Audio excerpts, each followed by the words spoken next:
Step 1, wake up early, gonna rise with the sun.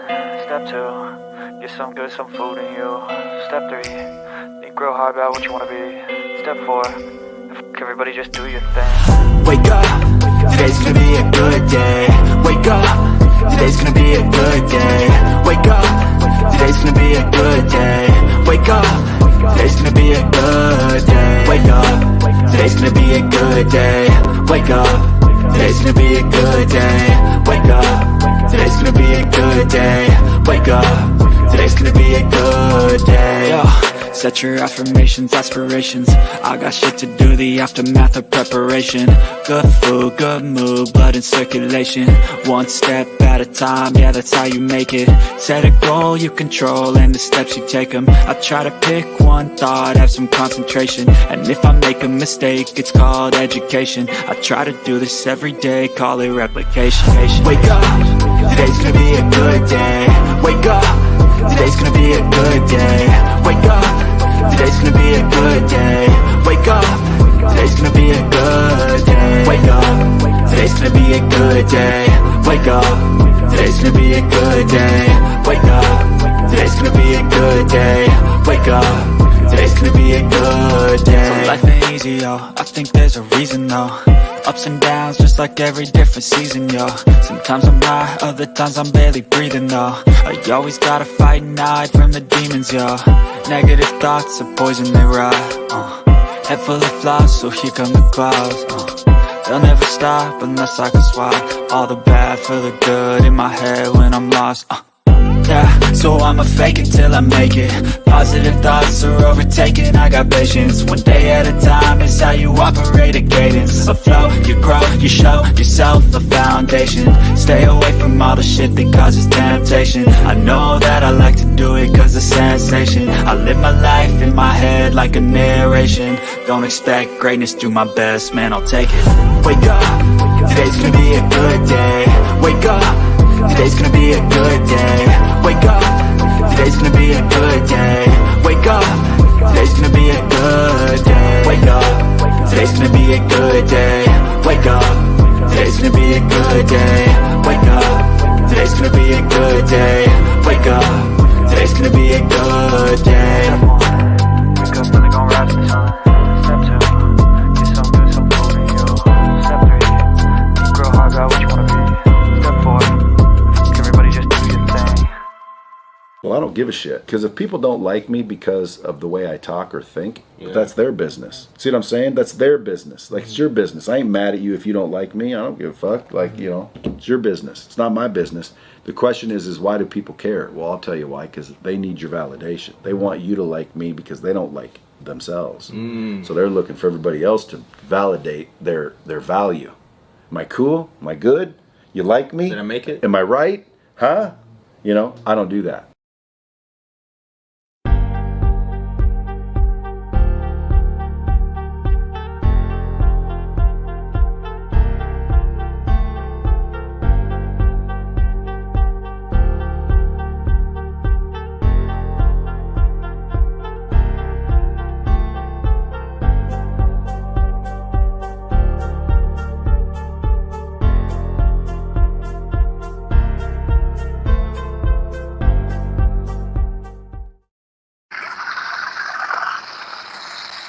Places that you can stay for absolutely free. 3 of them. You ain't got to play a doggone thing. Hear me. Understand that you can stay out my face for free. You can stay out my business for free. And you can stay out my way for free. Those things won't cost you a doggone thing. 3 places you can stay for absolutely free. Thank you.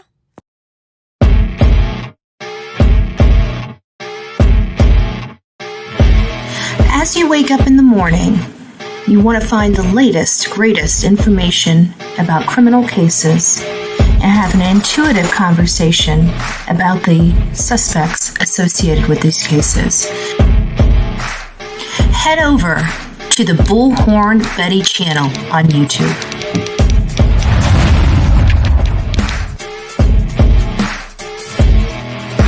Get breaking news right here on the Bullhorn Betty channel.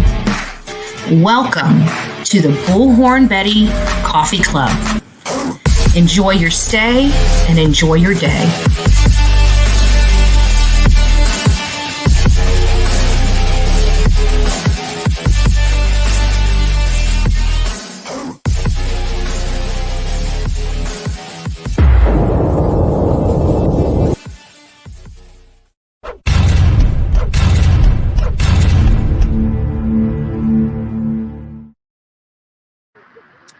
Well, hello, folks. Hello, YouTube. I hope you guys are doing great today. We are coming live from outside. Well, the university's down further, but this, for all intents and purposes and perspective, we're right here at this sign. This sign is at Taylor Avenue and Blake Avenue. Taylor Avenue and Blake Avenue. Right down this way is Sorority Row. This is, we just stopped and went to Pi Beta Phi and did a clip right there from inside the university, or excuse me, the sorority that Maddie and Zaina were associated with. We have heard reports that they are no longer really associated with that sorority. We don't know if that's true or not. We do know that their sisters of that sorority were in attendance last night at the memorial and got a shout out from the president of the University of Idaho for being there in support of their slain friend and lost loved one. So you're probably asking, like, why are we here? Why am I right here in front of the University of Idaho sign? It's because we wanted to give you guys a perspective of what all transpired. We, as you know, law enforcement is stepping back. The targeted, them being targeted, this being personal, they're starting to walk that back. I'm not sure if it's because it's causing grief among, the students. I don't know if it's because they're truly don't think that this is now a targeted or personal attack. I really don't know. But what I'm going to show you is this is the University of Idaho sign. This down here is how you get to the house. And I want to show you guys this. I'm going to turn the camera around and you guys are going to walk with me and I'm going to narrate what we're seeing as we walk. So if you guys haven't, get your coffee. Welcome to the coffee club. I'm Bullhorn Betty. Where am I? For those that are tuning in and have no idea what the Idaho 4 are, I'm just going to give you a brief background. So there was 4 University of Idaho students that were slain in their off-campus home while they slept. This has been very devastating to the people of this community. This community is small. It's very quaint. It's a college town.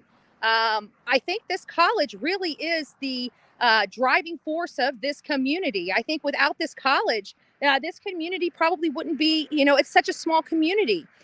So it's just really, really sad that we're out here because of this case. However, I wanted to show you the close proximity that we are. Sorry, my glove's in the way.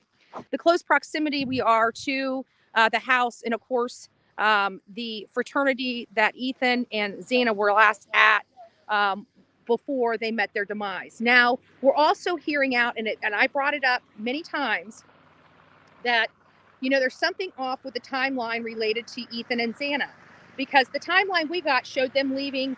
They said 2,200 hours. News Nation said from 8 to 9. I believe, 8 to 9 just seems a little odd. We also talked about, they also talked about Hunter being at the same fraternity and bringing his sister as his +1. So it sounded like the whole family was at this fraternity party, yet nobody saw Ethan or Zaina after 9 at night. So there's a lot of questions related to that whole scenario. But let me just take you back, okay? So we're here at the university at Blake and Taylor. Now I'm just going to walk this way. I'm going to go ahead and turn the phone around. Yes, it's still freezing cold out here, but we're doing much better. Just give me a second. Let me get this camera turned around for each and every one of you. There we go. So there's the sign right there. This is Blake and Taylor. And we walk right down this road here. We're going to go just take a little spin. Guys, I'm not going to be able to read the comments too much. If I see a super chat or super sticker, I'll pop it up. I apologize about that, but it's hard. It's cold. I've got gloves on. So just bear with me. I appreciate it. And there it is. So right down this sidewalk that I'm walking on, looks like they cleaned part of it. The rest of it's not clean. And I got to tell you, my toes are starting to get a little cold. So here's the field, the 911 call, 3 a.m., 3:01. There was reports of an alcohol-related incident coming right from here. Here is the field that alcohol related incident took place, right here in this field. Right over there, that building right there. That is the Sigma Chi fraternity. It really is that close. Field, fraternity, university. And right back here behind these buildings is the house where the crime took place. So here's the field. This is in close proximity.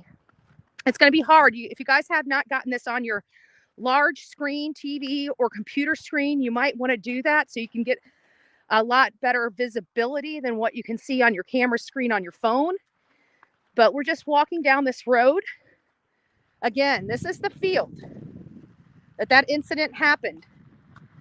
Right about the time that they said potentially everybody, had met their demise between 3 and 4 a.m. according to the coroner. Now, the coroner, we have to understand, is an approximate time of death. Because of how long it took and because they don't have all the information and the investigation completely done yet, they're assuming that this is based upon the multiple conditions of the body. They make an assumption of determination based upon facts. So there's the sorority, or not the sorority, the fraternity. This is the Sigma Chi fraternity right behind the house. Now, if you guys are watching News Nation, this is the area that Brian Inton went through, right here. It is still a mystery.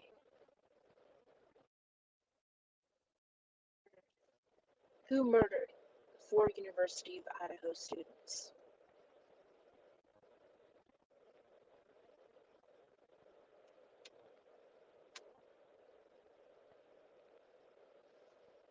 Who murdered the 4 University of Idaho students?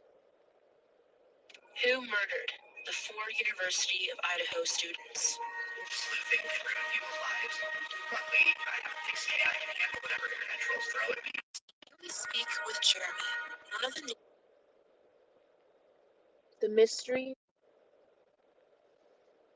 The murder of the 4 University of Idaho students is still a mystery. The murder of the 4 University of Idaho students is still a mystery. Sleuthing through people's lives? Luckily, I have thick skin. I can handle whatever. The murder of the 4 University of Idaho students. Sleuthing through people's lives? Luckily, I have thick skin. I can handle whatever naturals throw at me. Today we speak with Jeremy.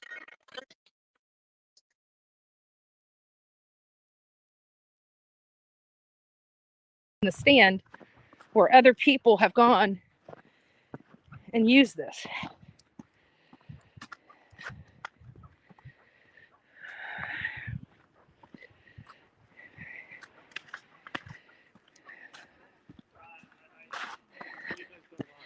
So you walk up these steps, and here we are. Right down there, sorority, or fraternity. I keep saying sorority, fraternity. This close. It didn't even take me nothing to get here. Again, this home is an active crime scene. We still have law enforcement stationed at the house. And with the fraternity, not really talking too much. I'm going to try to turn the camera around now. There we go. Ugh. It's a walk and it's cold. But with it being so close, it makes you wonder. It really does.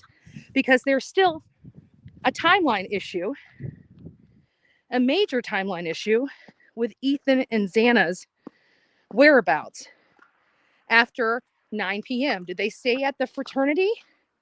Did they go to another one? I heard that they potentially went to a party over at his sister's house, or sister's sorority rather. So it just makes you wonder. But everything here is in close proximity. Look at all these neighbors. You got apartments. This is not, we're hearing reports that this was a quiet. Nobody knew anything. Not a whole lot of people. That's not the case here. These houses and apartments are pretty much stacked on top of each other. And I want to express that because even the tenants downstairs, even the other roommates didn't hear anything. Whether they were asleep, whether they had noise making stuff in the room to help them sleep so they weren't distracted by noise and roommates coming in. You have to get creative when you live with people so they don't disrupt your sleep patterns. So again, we're back out here on the main road. That's how quick we got to the house and got back.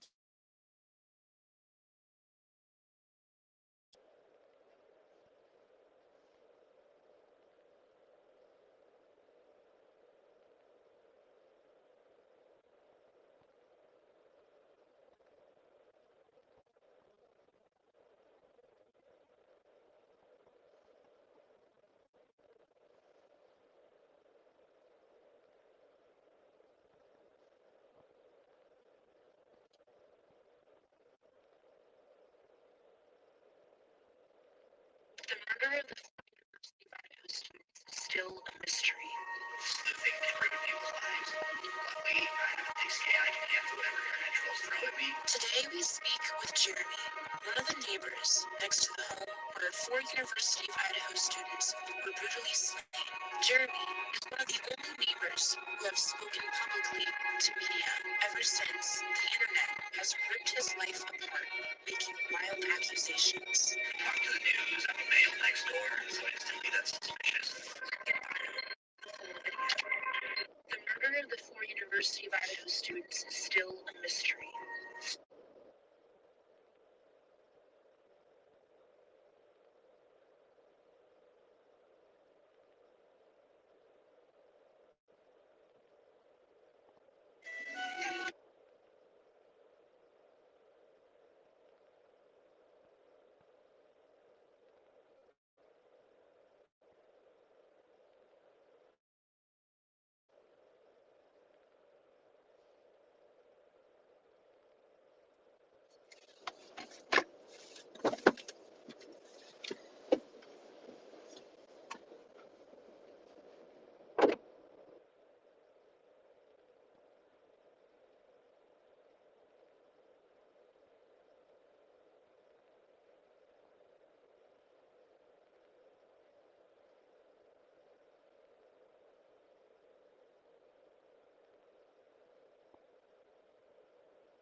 All right, guys, the problem is what you were hearing is that I had my Bluetooth on and this car's on and it picked up.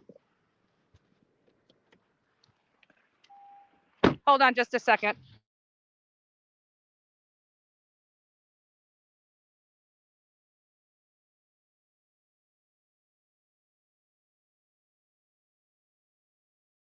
So you guys can hear me. They heard your video. They could hear your video playing. They're like, "What? Olivia's interfering," and it's because I walked by the car and it picked up the Bluetooth. Oh. And so they could hear you playing your video inside the car, and they couldn't hear me. And I accidentally blocked someone when I was trying to figure out what was going on. Could you guys please go out and unblock one of my mods? There's only one person I accidentally blocked, and it was because I was trying to hit buttons, and I'm working on a phone, and I accidentally blocked somebody. I was trying to exit out, so I didn't block them, and it blocked them anyways. Echoing seems like it's still there. So anyways, getting back to this, I know what happened now. I walked up to the car and I saw some people write some stuff, and I'm sorry I didn't get it up on the chat. All right, so now that we're back, okay. So again, fraternity field where incident happened, turn for their house.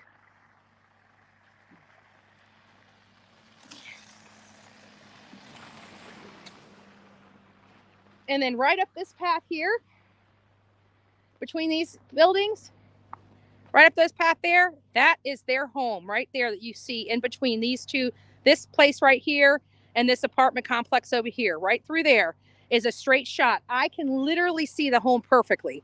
It is perfectly seen in here. Let me turn this volume up. Okay, Dolly Vision. Oh, is Dolly in the house?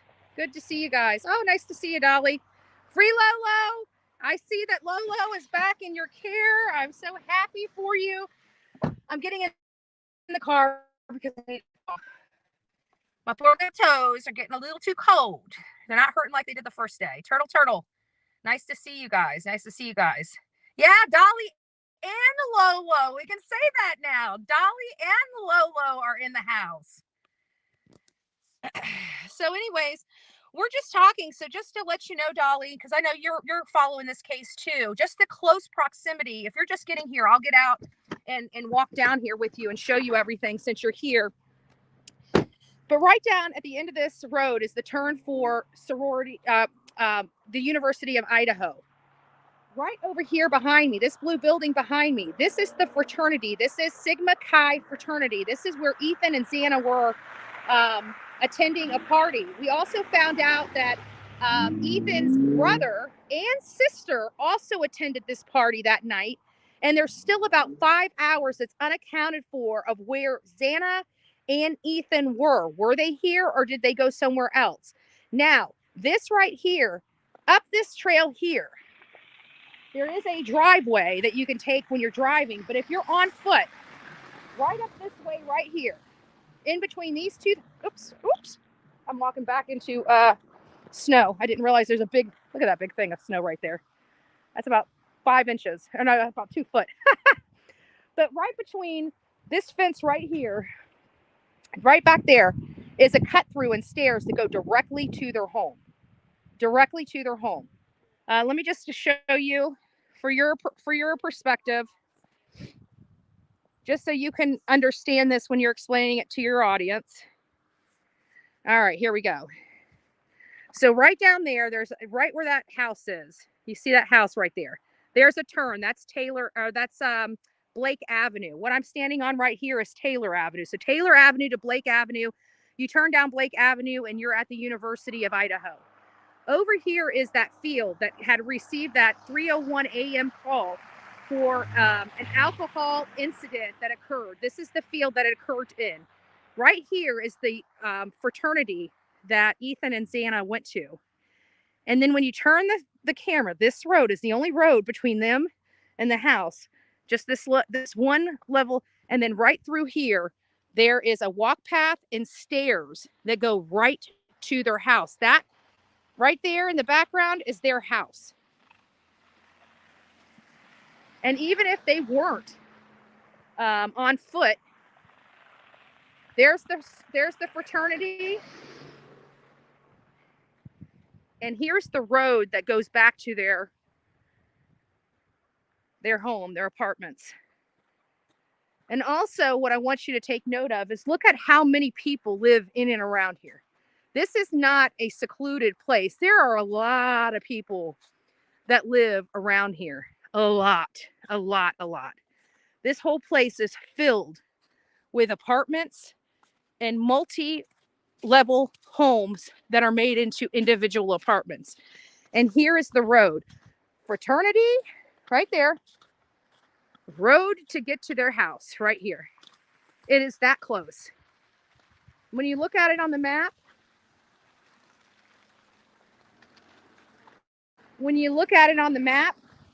it looks a little further than it is. But when you're here in person, let me turn this around. When you're here in person, it's literally a stone throw away. But you also have to remember, this is a fraternity house, but all these buildings back here are different fraternities.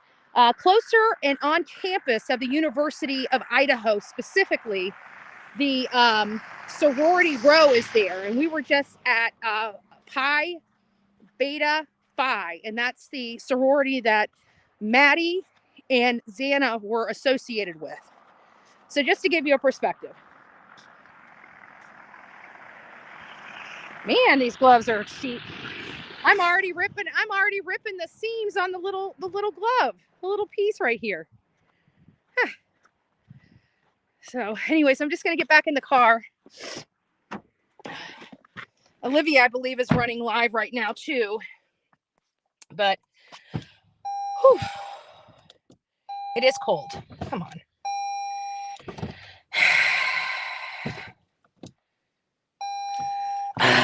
Lord have mercy. I can't even crank this. I got to go around and shut the door.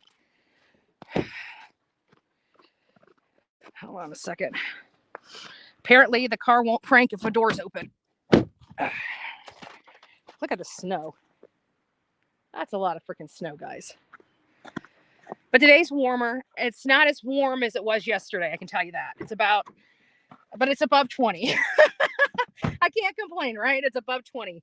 So let me just get back and look. I'm sorry about the whole volume thing. I couldn't understand what was going on. And I now realize that it picked up the Bluetooth inside the car because the car was running, which is what, gave us the problems. Whew. Guys, it's going to be hard for me to switch on the other side. I really do apologize. I saw some people had some super chats and super stickers in here. If you guys wouldn't mind just bearing with me just for a quick second, let me go over to YouTube Studios to see if I can see what those super chats were. So maybe if it was a question, I can answer those questions. So just bear with me, and I apologize about this.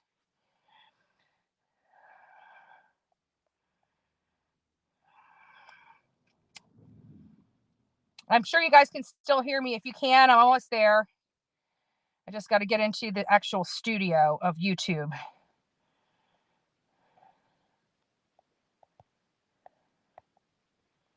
There we go. Okay, while that's loading up, I will just pop back here. I'll let you know when that's loaded up. Oh, I can start the car again. No key detective? How can there not be a key detective? My key is right here.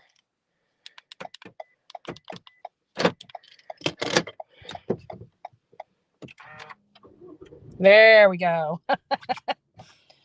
It's cold out here. Sometimes it makes you wonder what, right? So give me just a second. Okay, I see it. It's too big. I got to try to, okay, here we go. Let me see if it'll let me go up far enough to see those super stickers. It won't. I'm sorry, guys. I saw one from Heaven 57, and I saw one from somebody else. Guys, I am so sorry about that. I really am. I wish I could.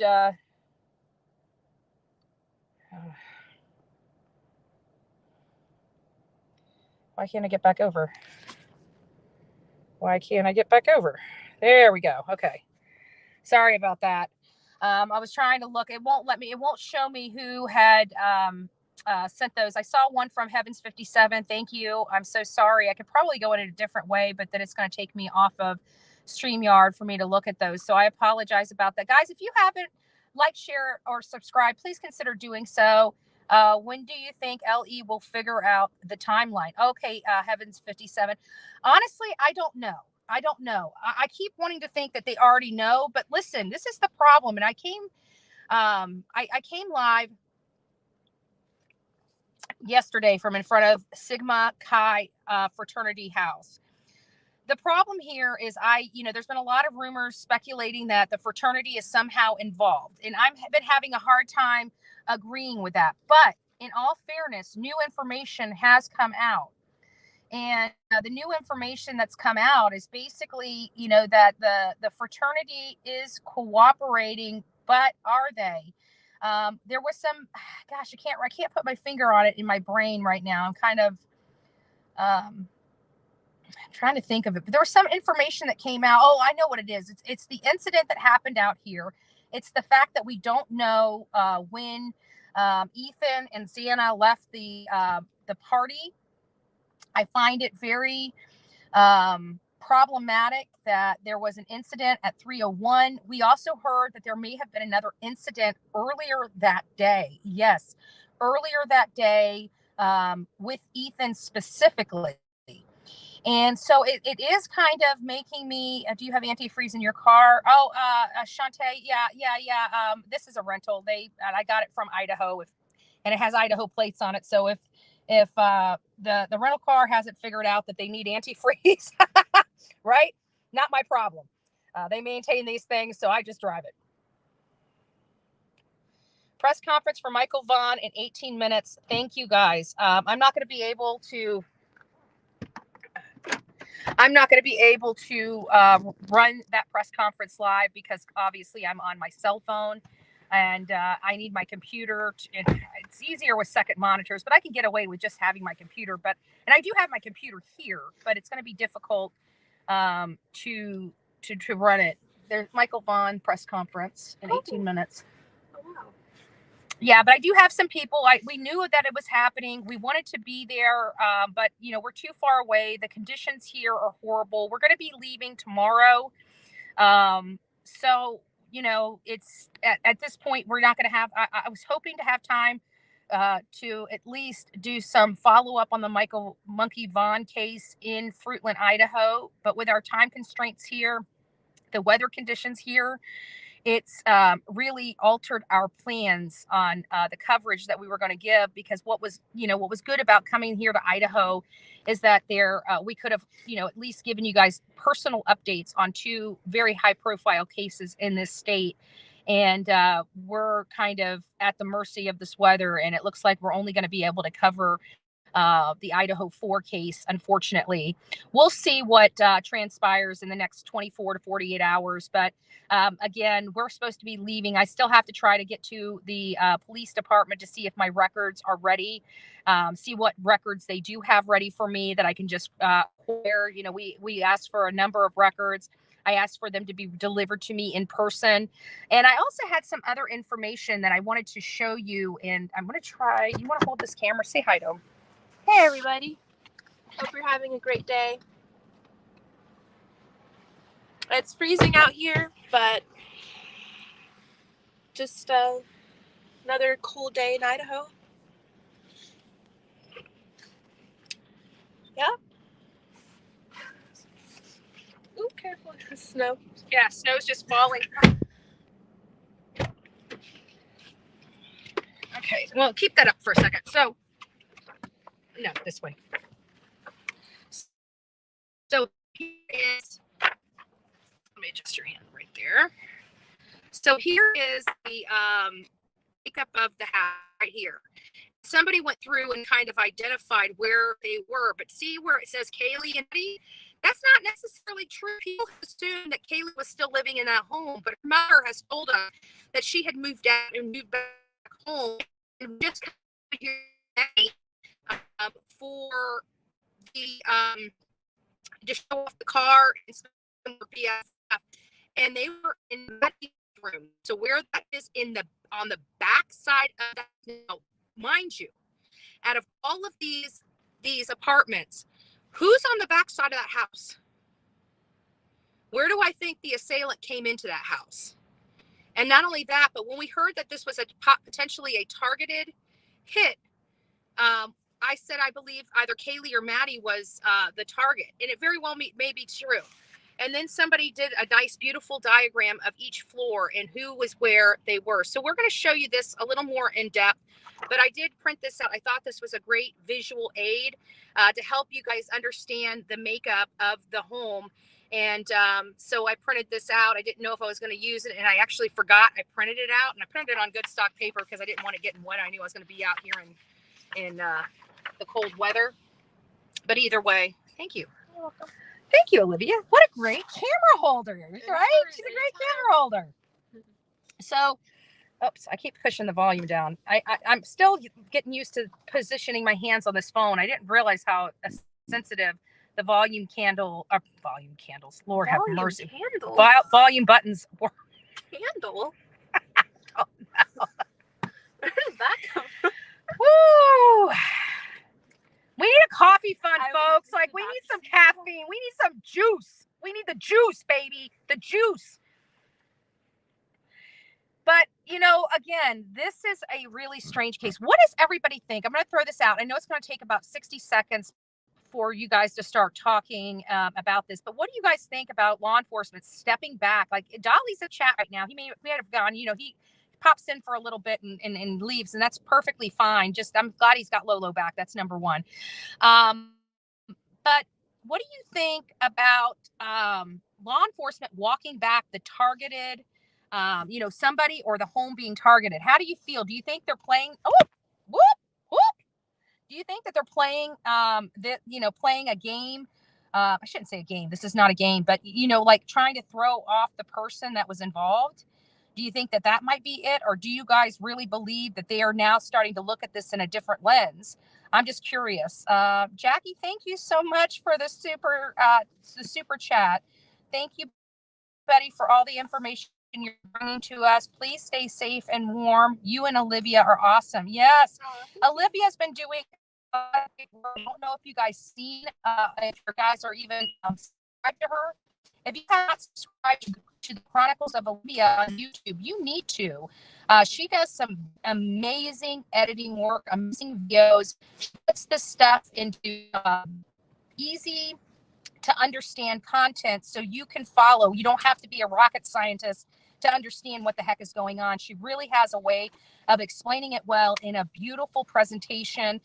Go over there. She just dropped a video of an interview we did with Jeremy. He's the gentleman that just a random news person came up and asked him some questions, and he was answering the questions. A lot of the university kids, are not here, or the ones that are here are being very tight-lipped or just don't know anything. They didn't know the individuals. This is not affecting them in any way because they're a little further off campus than this particular home and these particular residents. They didn't know them in school. So there are some people that are just not affected by this, but still the sense of security, even for those folks, is very low right now here in this community. But Chronicles of Olivia has been working on content. So please go over there out, and don't forget to comment. If you like her work, say so. Tell her, you know, great job. Tell her, you know, this stuff takes time. I can tell you, I watched this girl. I've been working with her for well over a year. I've watched her stay up until 4 o'clock in the morning and get up at 7 o'clock in the morning to go to work. And she puts a lot of into this. This stuff is not easy to do. She's been having some time to just throw some other videos up there of a little information from around here that she's been doing. So go over there and check that out. Thanks. You are absolutely welcome. I don't like her, guys. I've got to be honest with you. I can't stand her. We're not allowed to have knives around each other. That's a bad joke. And then I'm pretty sure that they're going to tear me up for that on YouTube for saying that. But you know, you got to lighten it up a little bit. This stuff is such very dark. It's very dark. It's very dark. Thank you, Freckles. God bless you. But yeah, what does it say? Grandma Pam, wasn't the back top of the deck out one of the bedrooms? Yeah, like the bottom of With the tin part, it looks like it falls. But it's not, is it? It looks like it is, but I don't think it is. It's just kind of. Yeah. So it might just be the appearance of it, because the reason why it gives that look. Oh, finally, the person cleaning off the rest of the sidewalk. Oh. I had to walk in snow because the sidewalk wasn't cleared off. It was only partially cleared. And so now they're fully clearing the sidewalk. So we might go back out there and set up a little bit and continue running. Let's see what we got here. Yes, thank you, Sonia. And I'm wearing, you can't see it, but really under here is Team Foul Play. Team Foul Play. We are wearing the Team Foul Play shirt. If you guys have not had an opportunity to see it on Team Foul Play, it was based off the case. We had Team Incident and Team Play. Dolly Vision and I were definitely Team Foul Play, and because we collaborate together, Sonia made these beautiful shirts that Dolly Vision, Bullhorn Betty, Team Foul Play. So I get a hold of and she'll hook you up with one of these. Also did lots of this thing. I'm having issues. It's not up. Oh, oops! I just got those comments. Sorry, guys. Hold on. Wow. But either way, if you guys would like one of the Team Foul Play shirts or No Justice, No Peace, that's Dolly Vision, Chronicles of Olivia, and Bullhorn Betty, you can get that from her as well. Oh, there it is. There you go. Now it's finally catching up. That's finally catching up. I wonder if it's on slow chat for the comments. Posting. There we go. Sorry, guys. It happened to me. Also, Beach asked me to email her my name, and she fixed it. Yes, anybody that's blocked, because I personally, since on this trip, I've accidentally blocked 3 people. Right. And it's because this phone is so small and you're trying to push up and you accidentally hit a button, and then you're trying to exit out and you hit another button and it doesn't exit out. It ends up blocking. It's just a pain in the butt. I made some mistakes, and it's not that, it's the delay. I think I hit it and because it's delayed, and then all of a sudden you see this thing being blocked from Bullhorn Betty. I apologize if I blocked you or blocked you. Have this people in chat. It's kind of hard. These and I even close chat, but you get over 1,000 people. Chat doesn't help. They're just coming in quickly. You guys can. Sorry. I have my disturb. Really doesn't. Let's see here. And just blew my face. Really? I don't know if I do that. I just blew my face. If you guys need. Anyway, I'm going to take the shoes out here.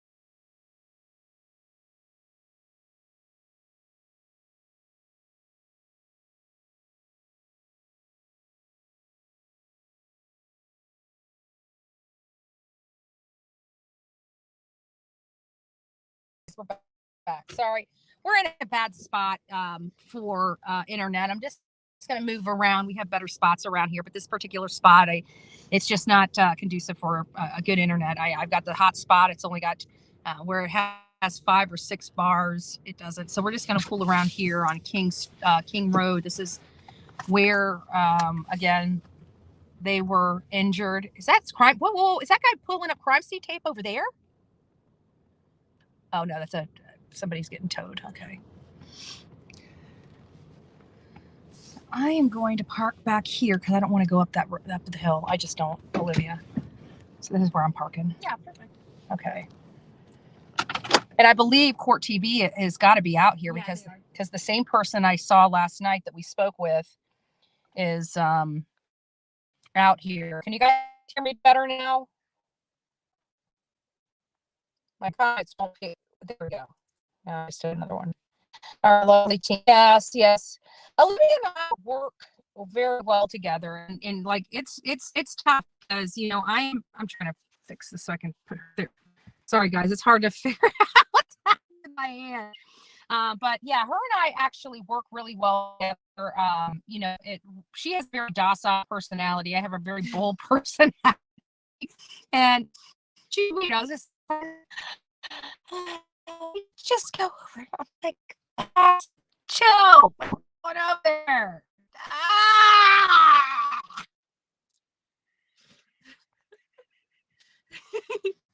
You drive me crazy sometimes. Hey, but that's okay. I fill her up with a bunch of sweets.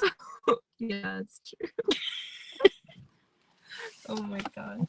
The behind the scenes, the real footage, the shit you guys don't see anywhere else but on Chronicle Olivia or the Bullhorn Betty channel. There you go. Yes, it's a bit better. Great. So I'm just going to go ahead and park right here. I'm going to go ahead and walk on up, let you guys see a little more perspective. I'm going to go live now. Are you? Okay. Yeah. Get some coffee and hot chocolate. Stay warm. Thank you, love. Uh-oh. If anybody knows anything about me, I can't live without my vape.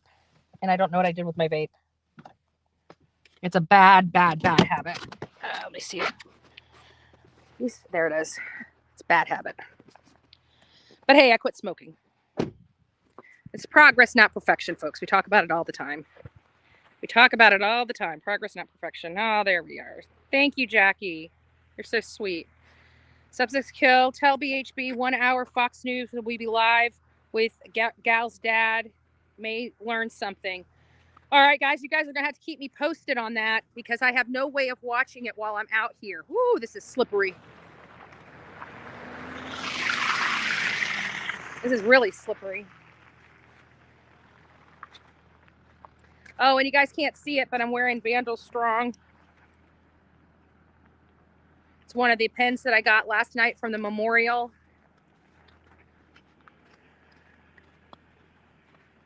And like I said, this is a pretty busy road now.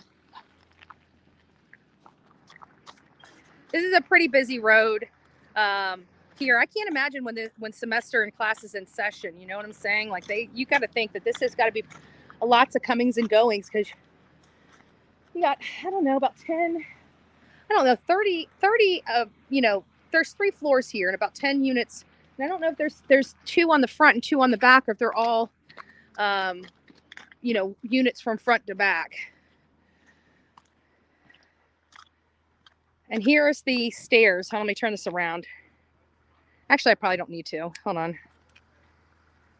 There's the stairs. Can you guys see them? Right there. That's what goes over there to the fraternity. And so this is kind of the dead end in the apartments back here. If you guys haven't paid attention or were with me live before, here you go. And again, there's the house. And still at this time, law enforcement is sitting on that house. They're sitting on that house, maintaining the integrity of the investigation, making sure nobody messes with the crime scene, tampers with it. I'm confident that this house is still in the same condition that it was when this crime took place. I really, truly do believe that. But there you go. We've already got news crews and everything already setting up here. Olivia is getting her tripod and she's going to be getting set up here to go live. So just a lot of different stuff. It's cold. But not as cold as the first day. The first day was the worst day. I've got to be honest with you. So hi, buddy. Love you. Hey, Olivia. Love you too, girl. Stay safe out there. So scary. No one's been arrested yet for this. Yeah, it is scary. But I think what's more scary is, we came out here to try to... Mom, if you're on here, I'm going to need you to knit. I'm going to need you to fix my glove when I get home. I need you to fix my glove. Olivia. I need you to put it on my hands. I can't get it over my hands. There we go. Now I feel better. Okay. I have to use this hand to do everything with, but Thank you. Thank you for those kind words, Angie. I appreciate it. My mom said on the news they were opening up the house for surviving roommates to come and get their stuff. That's horrible. You know, I don't know. I don't know if I could do it. I really don't. If I was put in that position, I would almost like, I don't know, be ready to. I'm not sure if I'd ever go back in there again. I would just chalk it up as a loss. That's just me personally. Not, you know, not. We don't know what's in the house for them. It could be, you know, memoirs. It could be, you know, things that are personal to them that mean a lot. You know, that might be the reason. But I'm telling you, as far as clothes, I don't even care if I had $2,000 worth of purses in that house. I don't personally know if I saw what that they have seen, would be able to go in that house. But they might have somebody come for them, like a representative for them to come do this. I don't know if they should be back in this house, because that's got to mess with them mentally, you know. Yeah. Sorry guys, I'm just watching. There's people trying to park and there's not a lot of parking room. So hopefully we can get it. And not only that, the weather conditions are so horrible here. It's scary, because you almost think you're ready to, you know, slide, you know, slip and slide. But to be honest with you, Olivia and I have been really good as far as driving. We've been lucky. We haven't had a whole lot of problems with the drive. There's a lot of slush out here, as you can imagine. Slush. It's like a dirt slushy out here. But that just splatters on everything. So I try to stay a little bit away from the road. But, you know, I mean, this is part of the job. If I get a little dirty, if I get some water on me, I mean, it's not the worst thing in the world that could happen to me. You know, was searching for summer wells in 30-degree weather, and it was raining on our heads. And we were still out there looking in fields and stuff like that for her. It's not a popular... Oh, sorry, it just went down. Hold on. I just saw you, Caroline. It's not a popular opinion, but to me, the one roommate has everything to do with this case. Interesting. I'd like to know why you feel that way. You know, it is... Oh, these people backing up around the rental car makes me nervous. But they're doing good. They're probably more accustomed to driving in this kind of weather than I am.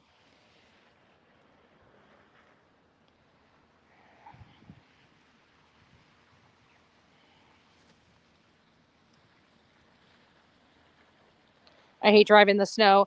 I do too. Well, I'm a Floridian. I don't drive in the snow. I don't, you know, typically, and I was talking to Olivia about it, because, you know, I am from Florida. I've been in Florida my whole life. I'm not accustomed to snow. I'm not accustomed to driving on ice and sleet and slushy, you know, dirt slush.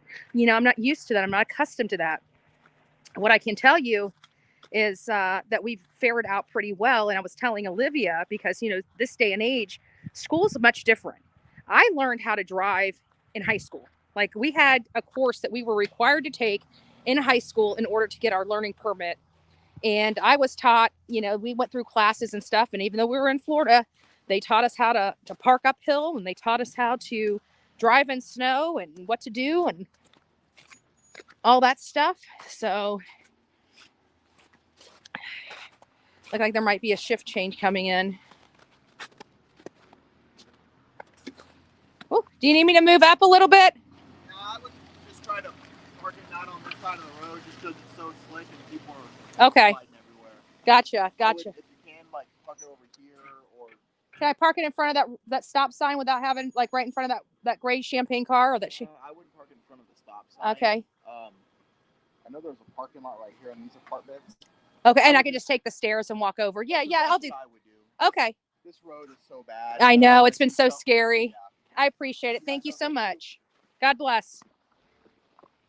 So I'm going to come back here. I'm just going to move the car, because the Mascow Police Department, he was very safe, but I saw him struggling to get in, and I was asking him if he wanted me to move the car, and he's about as concerned as me. And not only that, but like I said, when I was looking people backing up, and it's like, Holy crap, it's getting too close to my rental. I don't want to have to pay the deposit, you know, of our car wreck. And I definitely don't. Well, I wouldn't go through my insurance anyways. But we're going to go to the parking lot, the student parking lot that like the law enforcement stated we can do. And then we'll just walk through that one little path.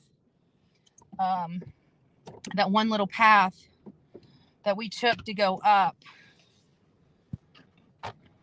So we might go, we're about to go back to the same spot that gave us internet issues.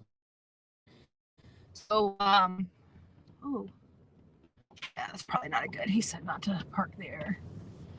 So we're just going to go over here and just park in this parking lot. And we're going to walk through. And then we'll be ultra safe. We don't have to worry about somebody, you know, I think I'm just going to park right in the same spot. We don't have to worry about uploading videos here. And not only that, but it was in a good spot. Give me just a second. I got to get over a little more.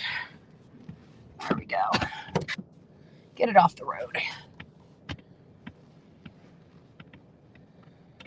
It's like a wall of snow. I swear to God. I just want to make sure. There we go. All right. Got the key. All right.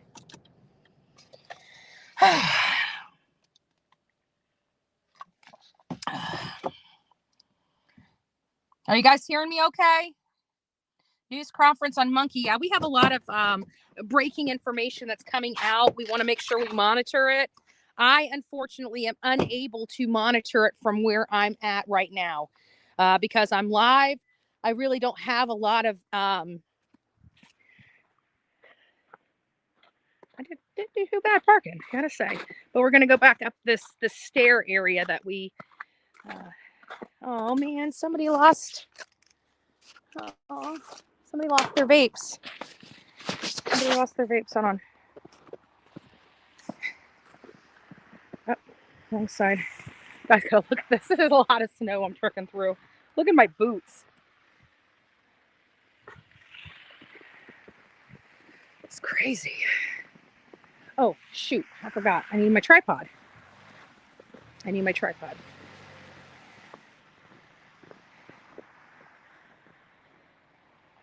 Hold on. Olivia's coming back. Give me just a second. Let me...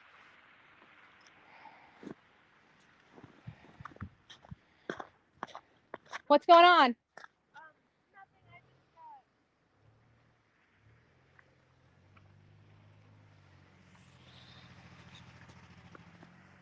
Huh? Well, I'm going back up there. Okay, I was looking for you. Well, didn't you see me talking to the? Yeah. Yeah, he just wanted me to move the car around here, so I'm just chill with you. Well, I'm just grabbing my tripod and I'm going back there. Oh, okay. Just wondering. There's 2 police cars there now. Yeah, I think it's a shift change or something. Oh, okay. Or maybe it's because there's a lot of media starting to show back up. Sorry, guys, I'm giving you guys seasickness. Damn it! I got snow going in my sock. What?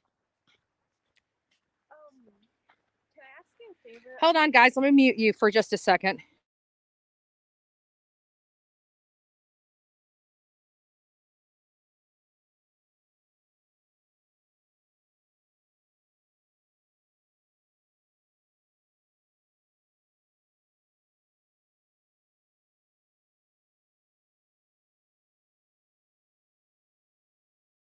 The car and get warm. All right, guys. So I'm just going to chill here for a second. Olivia wants to go. Oops. What? What did I say? I almost had a heart. Well, I wouldn't have locked the key in the car, hopefully. So we're just going to sit here and chill for a second while Olivia gets her live set up. And then...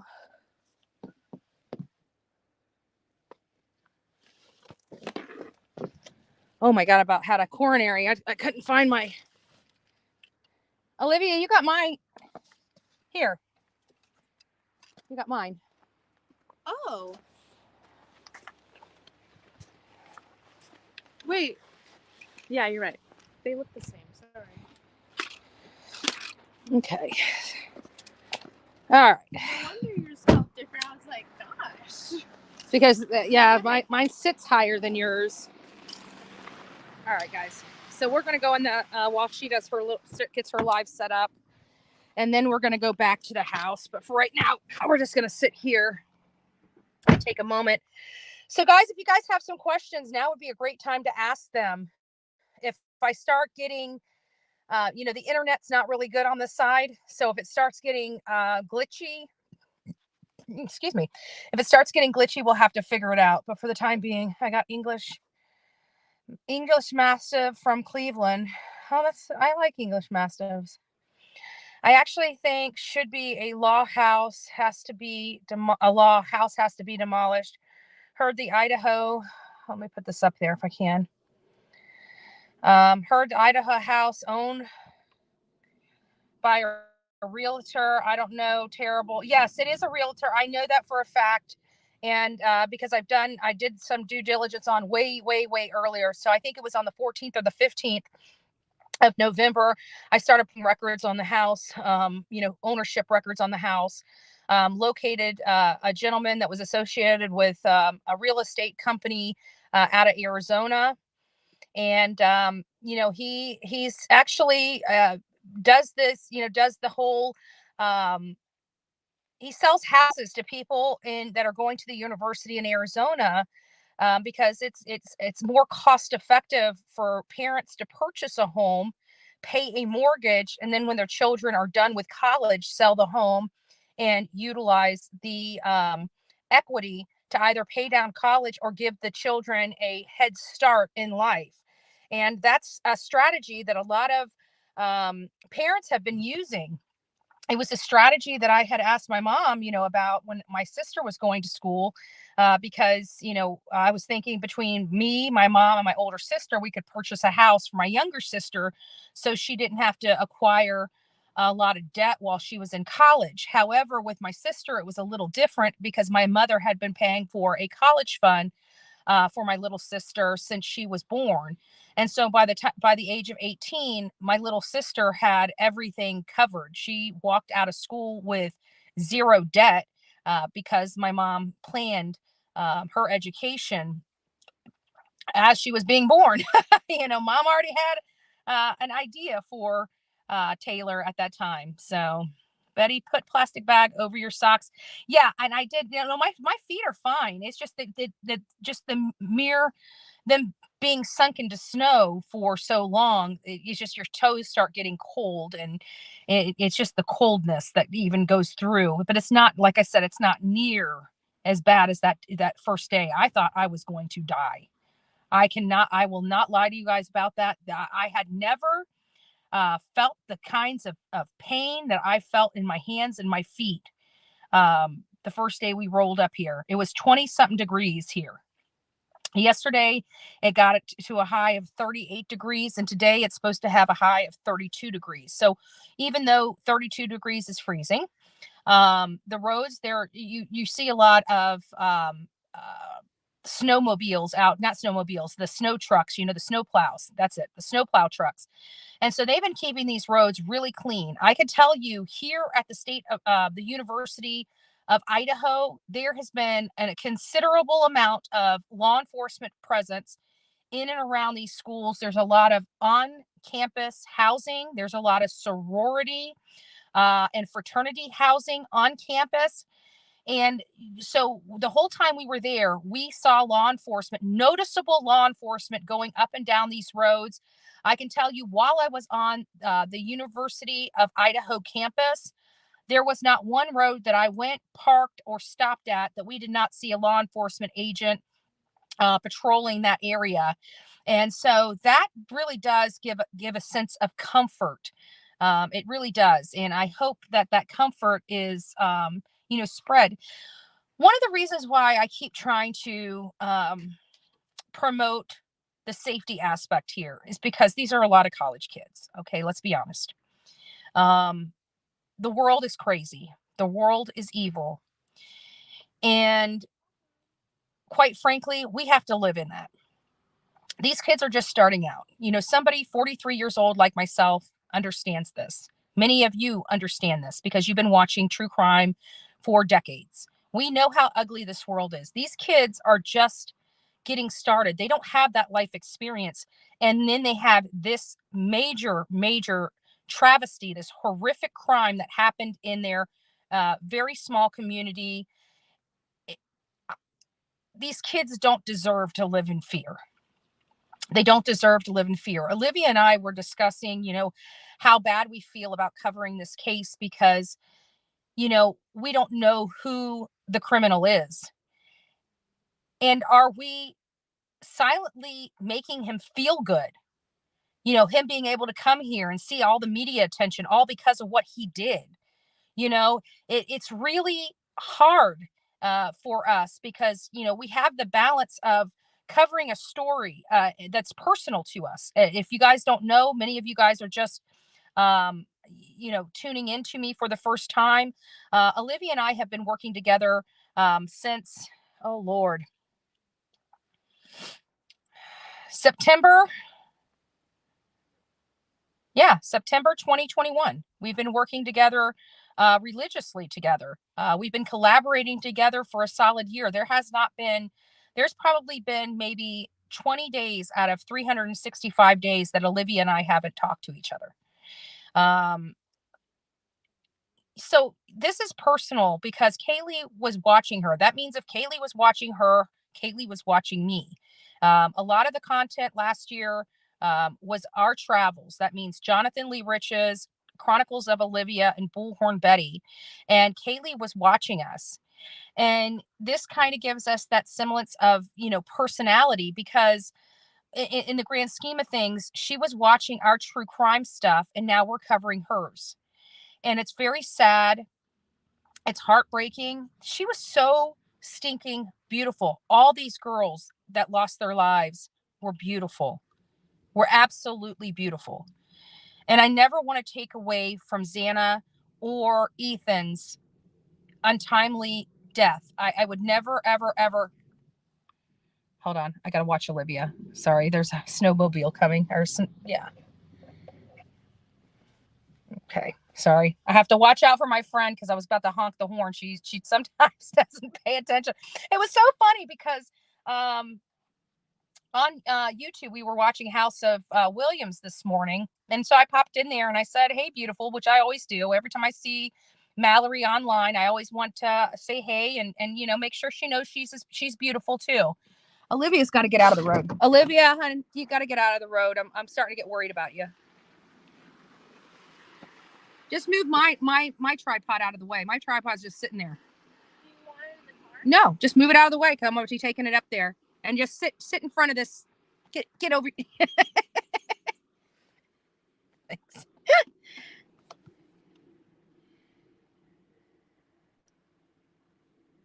Or, hey, better yet, you'd make me feel more comfortable if you sat on the sidewalk. Yes, that would make me feel much better. All right, love you, hon. All right. Sorry, there were so many cars coming by here, and then we had the snow plow come through here, and Olivia's kind of standing in the road a little bit because there's like a freaking 2 feet of ice, snow in front of the car. But they just cleared the sidewalk across the street. So she's now in a safe location running live. Poor thing. I'm watching her blow hot air in her hands while I'm sitting in a nice warm car. I feel so bad for her.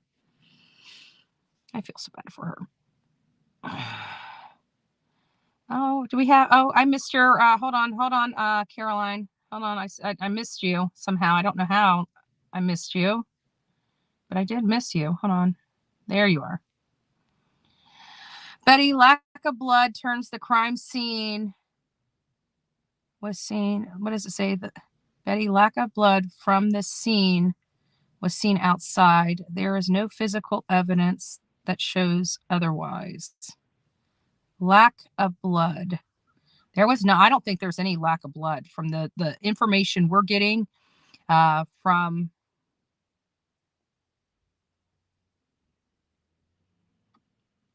Sorry, guys. Sorry, there was something that just came in. I'm going to give you guys an update in just a second. You're going to have to bear with me here. But the lack of blood, I don't think there was a lack of blood. We got some information, some intel while we've been here that scene inside that house is something straight out of a horror movie. There is literally blood everywhere. everywhere. This was not a neat scene. I'm sure there's going to be law enforcement officers that work that scene that has to have counseling. The children that were in, I'm going to call them children because they are still under their parents' care. They're still in school. They're school age students. Just because they're college age students doesn't mean they're not kids and they're not at home with mommy and daddy. So these kids that were in this house, the ones that survived, had to have seen a very horrific scene. And I know a lot of people want to point fingers and blame those girls. Let me tell you guys something. And I just want to put this in perspective. You guys do what you want with the information. You do what I'm a liberty person. I do what I want. You do what you want. But these kids, whatever happened in this house was done by a flippin' monster. Okay? A monster.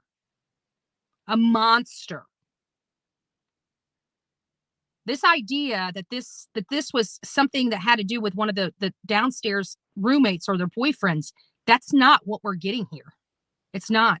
I can't convince you otherwise. I have no receipt for that. I'm just telling you from my own personal perspective, this is not what we're looking at here. So if people are out there, now mind you, the downstairs roommates, one, didn't hear 4 of her friends brutally murdered. They have to be beating themselves up with the woulda, shoulda, couldas.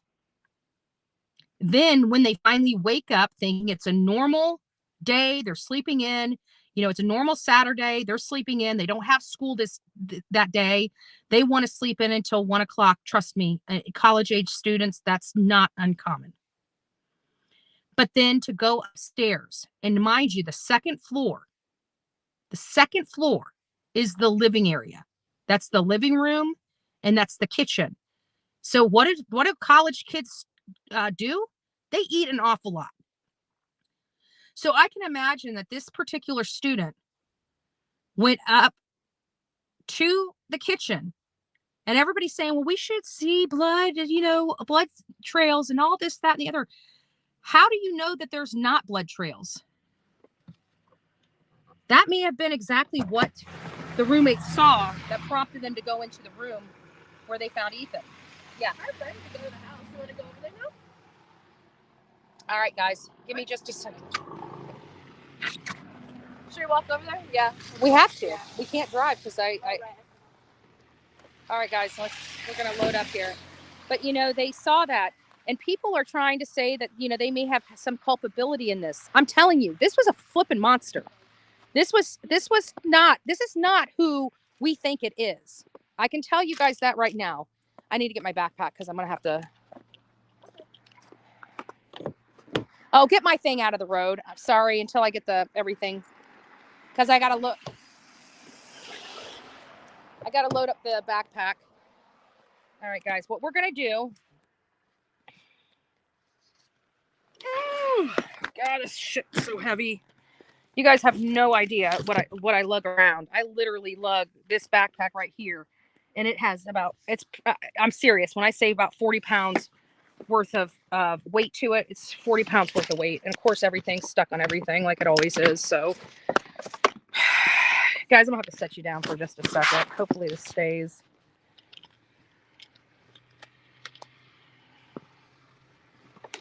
I have such long cords. It's literally irritating because all they do is snag on each other and it just causes me problems. And especially when I roll them up together like this, it just even causes even more problems. But it is what it is.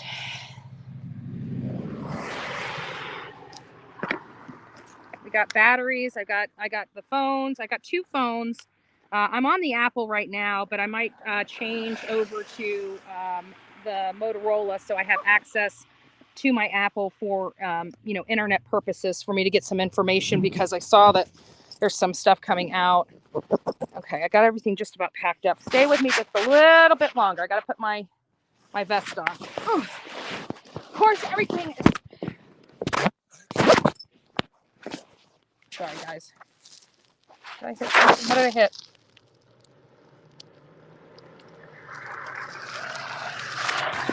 Stick with me. I'm still here.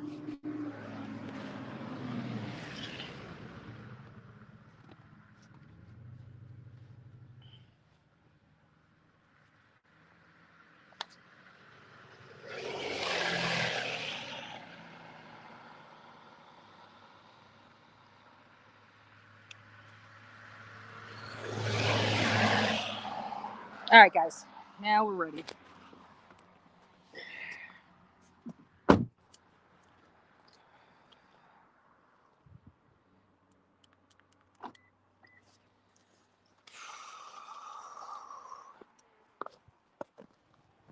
You know what I find funny?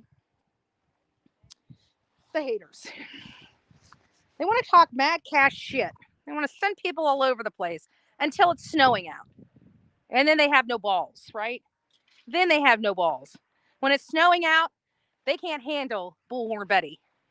Because I've invited the haters to come out, right? They're going to mock me. They might as well come out and mock me to my face, right?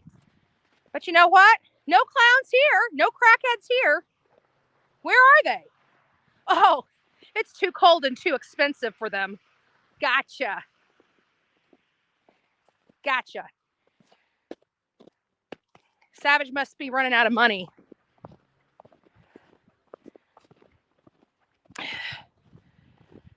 Bush, drugs wasn't involved. No, there's no, I don't see these kids being, no, honestly. All right, my battery's getting low. I got to hook up really, really quickly. I don't know what my percentage is. I got 20% battery. I got enough to hook up.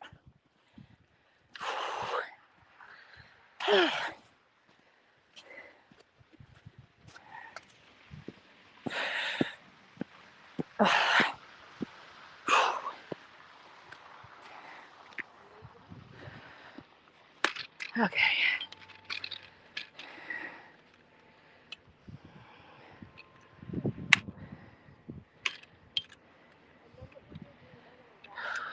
Whew. All right. All right, guys.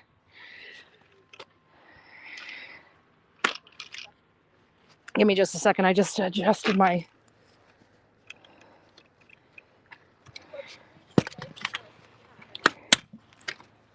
That looked about right.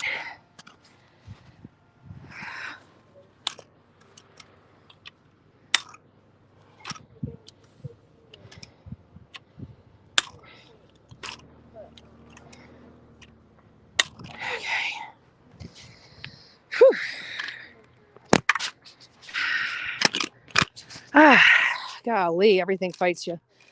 I never close this thing. I don't know who keeps closing my... Okay, there we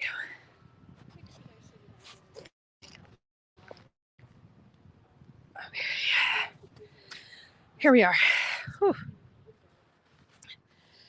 So, again, if I turn this around, right there is the field that alcoholic incident and altercation took place. Right there.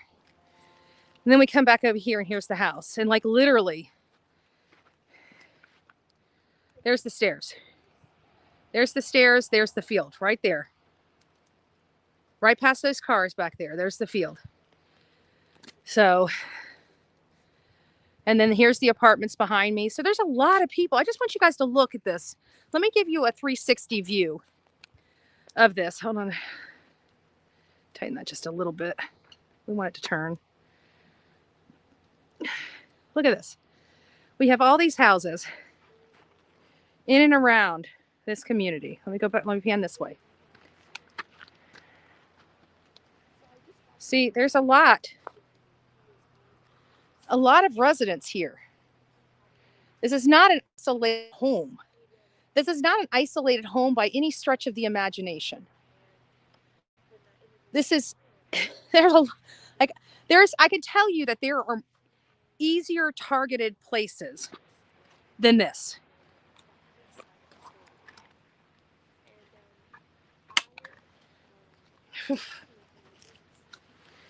All right, so I'm gonna turn this way. DA said they believe drugs were not involved. I don't believe drugs were involved either. This doesn't have, guys, let's be honest. This doesn't have, drug implications here or drug deal gone bad or robbery or anything there. That is not what we're seeing here.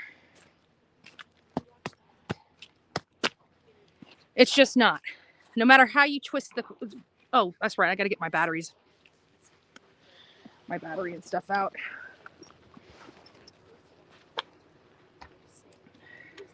Bear with me, guys. I keep forgetting we're almost dead.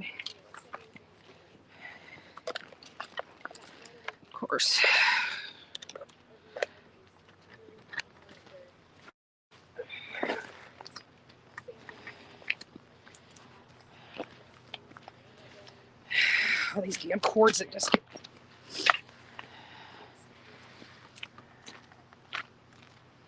All right, guys, we're getting loaded up here.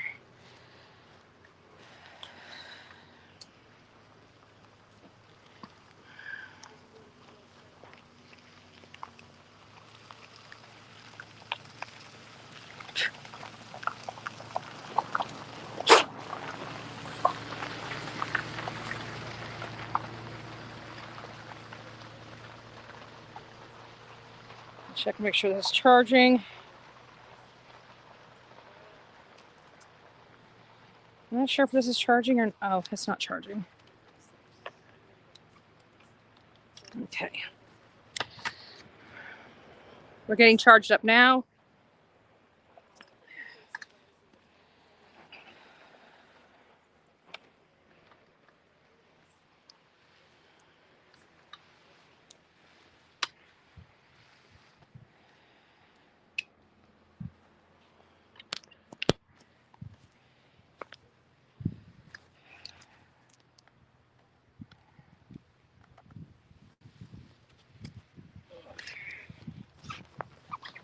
My backpack's now soaked. That means I'm going to be soaked.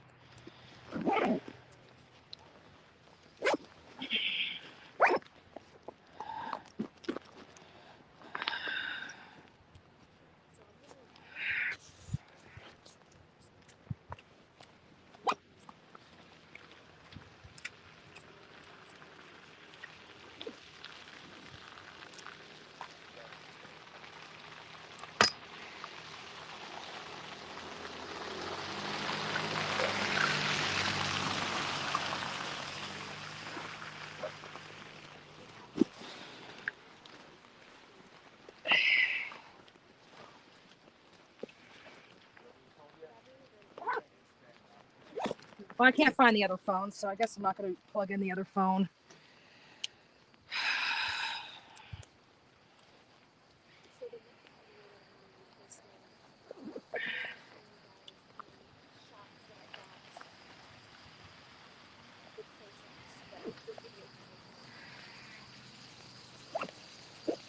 I'm frustrated here. I can't find what I'm looking for.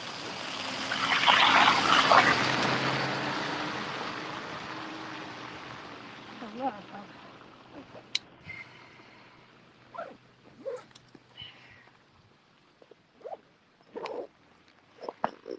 Of course. Can't find my other phone. It's in here. It's in this stupid backpack. But I can't find it. And I'm sick of looking for it. So we'll just keep running with the iPhone. All right. The DA said they believe drugs were not the reason for these killings. I concur with that. It's cold. It's much better. My fingers aren't freezing like they were. All right, guys, hold on just a second. I think we have an update coming in. I've got to read some text messages real quick. Just give me a moment. So dog hit on remains in the yard, but not found. They are saying he was buried there and then removed. Fill you in more. Live is still going on. Chris McDonough is there. And they are going...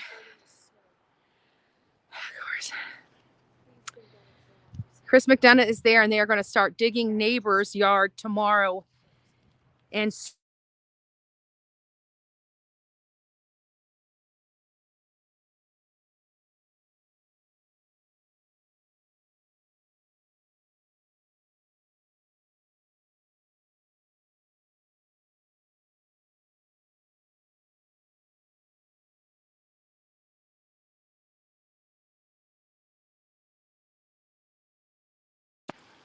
were you guys able to hear that update or no? I didn't know if you guys could hear it while I was reading it or not. Can somebody let me know? Beth Smith, where did you hear that? Did L.E. Hold on.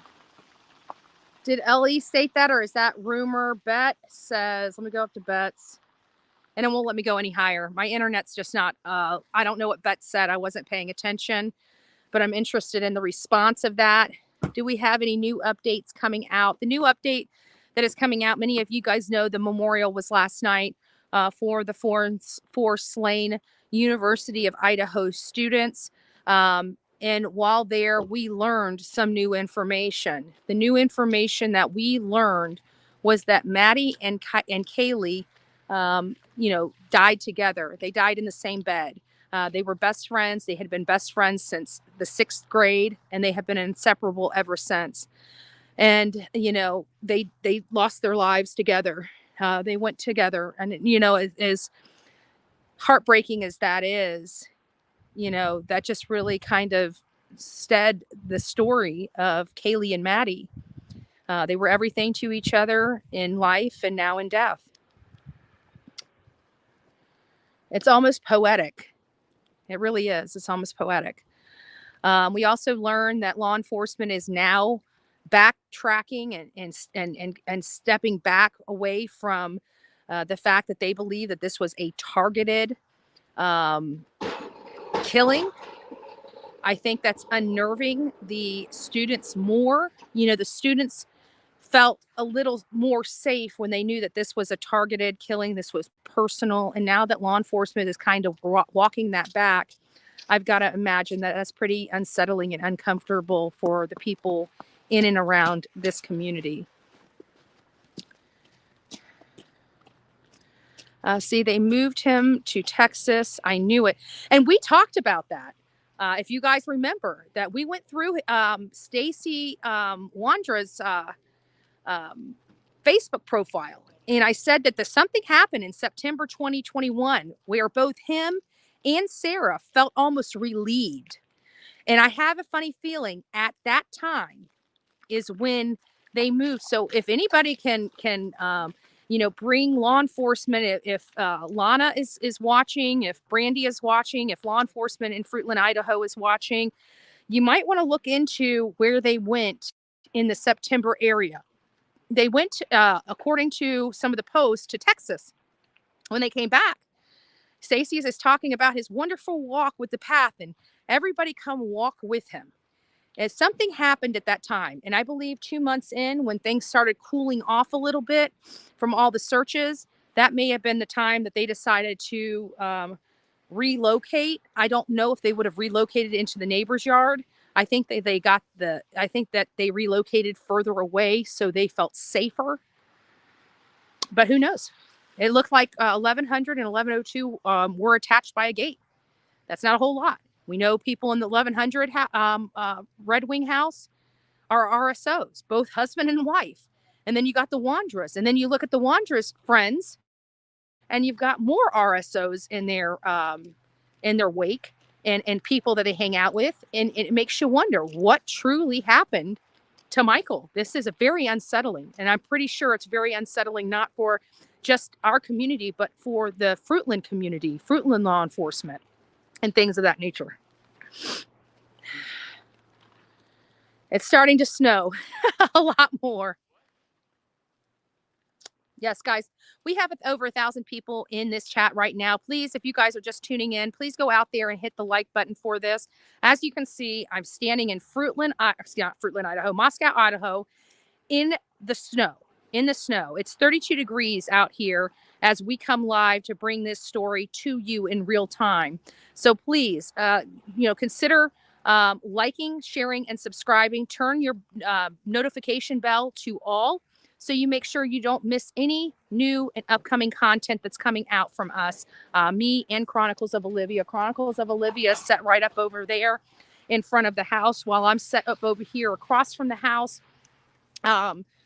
Just so you guys can get a feel of what's going on. As you noticed, and we've talked about this, but not everybody tunes into this channel every single day, the cars were removed. They started being removed the first day we came into town. They were removed first started.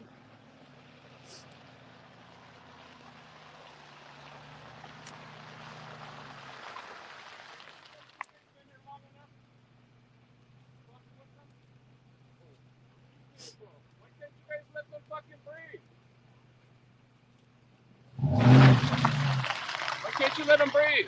Don't you think it's enough? Why don't you get out of my face and quit harassing me? And there's law enforcement right there. I mean, You're acting like what you do not represent. You're kind. That's okay. Good, good. Who sent you? God. Oh, duh, there ain't no God.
This guy comes here and starts harassing. No doubt he's probably sent by a hate group, right? He has Trump all over his car and calling women a cunt.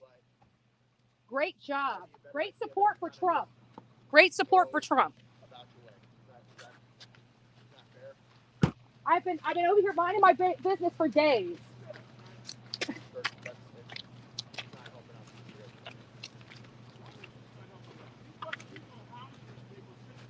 Do you live here? Why are you speaking for people that you're not even here? Idiot. What an idiot.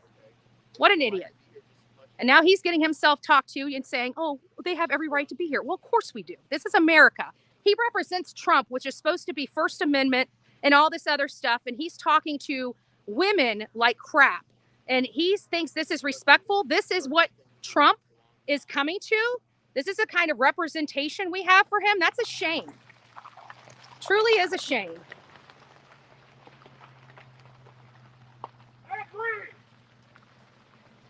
Somebody needs to get, he's unhinged.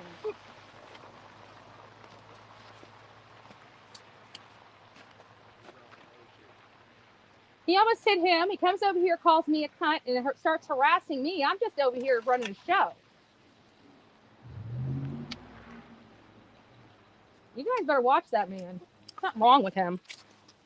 Something wrong with him. You got some more law enforcement agents coming up this way. It's people like that that put law enforcement as well as the people that are doing their job in jeopardy. In jeopardy. It's a shame. All because he wanted to come into a community and try to advocate for a community where there's nobody here. Like most of these people are gone. They're at home. But I'm glad whoever sent him got their 15 minutes of fame on the backs of 4 lost souls. There's multiple media news outlets out here that he just came out and cussed at, including being disrespectful to law enforcement. So great job, guys. Great job. Oh, excuse me. I'm so sorry. Ma'am, he didn't assault you in any way, or Just verbally. Yeah, no.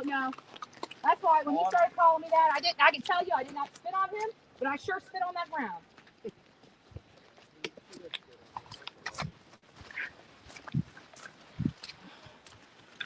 John, you want a call generated? Okay. See, law enforcement out here ain't playing with that garbage. They've got four or five officers right now looking for that man.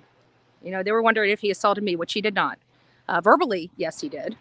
Very disrespectful and a disgrace to the Trump and MAGA movement. I will tell you that. A complete, utter disgrace to the MAGA movement.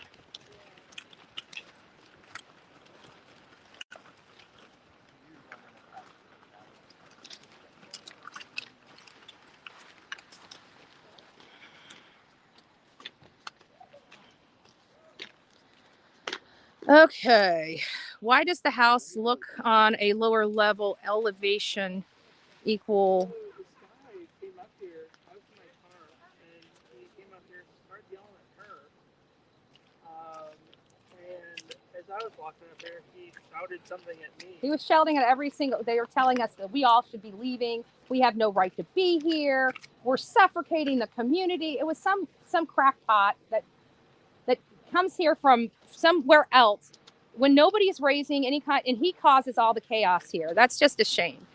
Everybody here is minding their own business. We're all working here. You know, there's multiple news agencies out here, and you got somebody that is saying that is coming here to cause a disruption, to say that we're causing a disruption. And everybody here has been calm.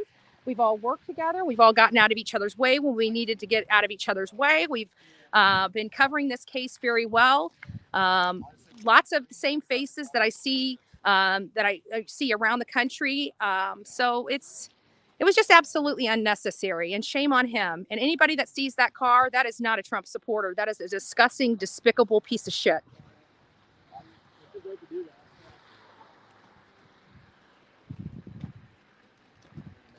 Does her parents have a property they should start? Yes, and the property is right around the corner from their house.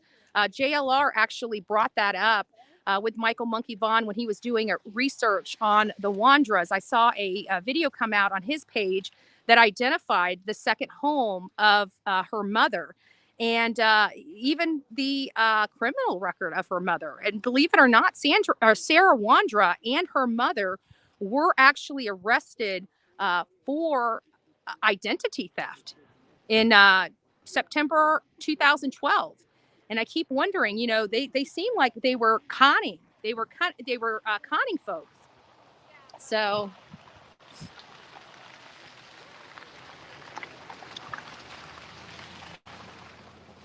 but I can tell you, like, law enforcement is not going to play with people doing that. So, you know, the haters out there, I know that was somebody from YouTube, because nobody would be stupid enough to do this. This is somebody that watches one of those hate channels. And I just want to let you know, you were on camera, and believe me, law enforcement will not play with that. When you put other people in danger because you're upset, they're not going to play that. You guys think what you're doing to me is you're going to get yourselves in trouble, because I act in a very professional way, period. You call me a cunt, yeah, you're going to have a problem. But you know what? He must be thinking of his mama. I must look a lot like his mama.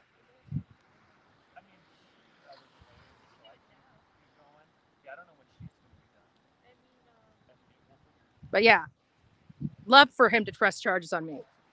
Guess what he did? Got the hell out of Dodge. That's what I thought.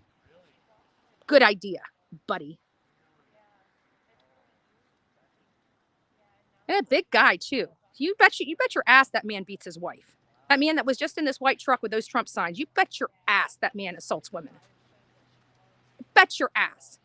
And I hope they get his name and information, because that's the kind of creep that people are looking for this kind of thing here. Somebody that disrespects women, that doesn't like women.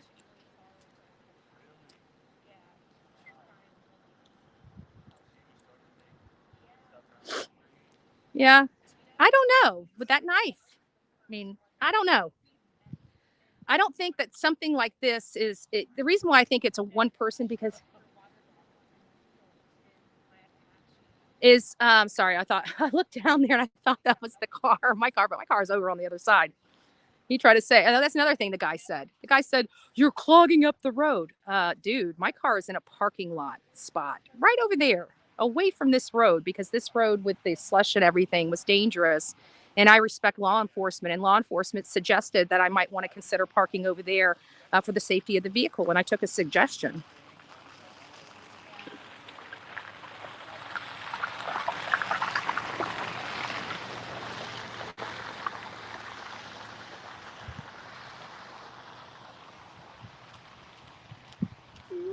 Well, I'm not going to, just Samantha, I'm not going to get that in that with you. Okay.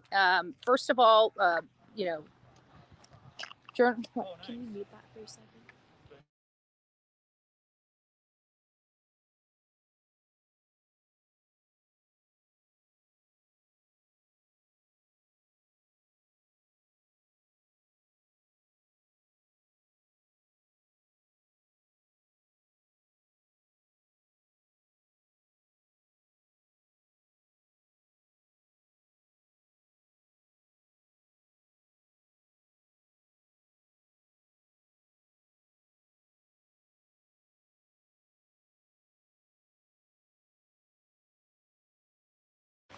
All right, guys, I just want you guys to give me a few minutes.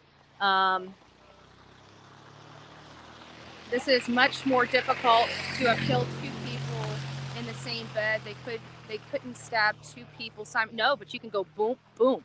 You're talking about a fixed blade military style knife. It literally one plunge is debilitating.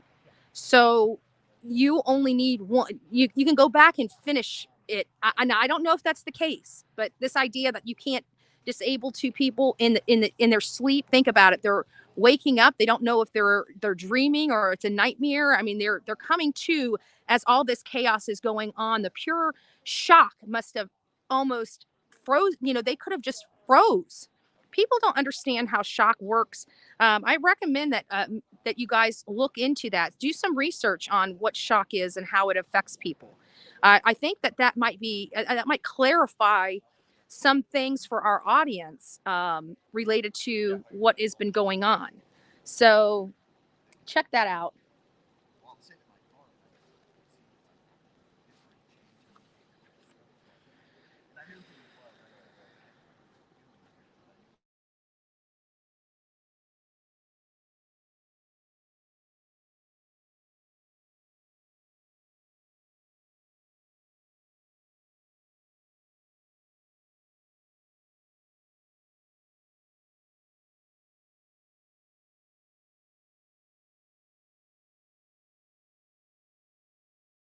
Sorry, there was a student coming up the walkway. We just wanted to make sure that we didn't put her on camera or anything like that.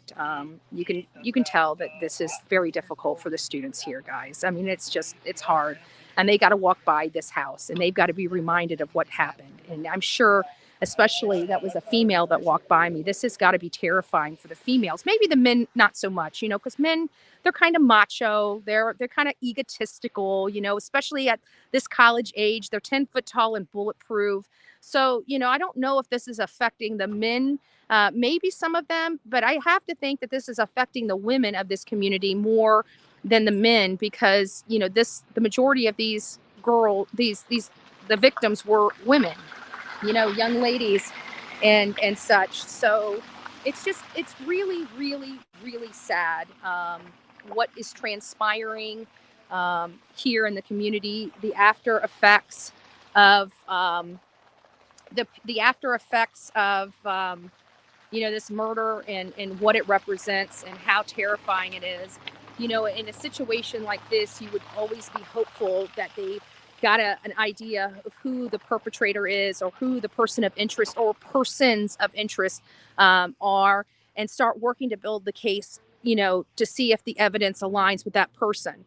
And here from what we're getting from law enforcement is this is a still classic whodunit. I mean, this was really brutal. When I was sitting in Florida, like I said, this seemed like a crime of passion. This seemed like a, you know, just something more personal. Now, after being here, I just don't feel that is the case.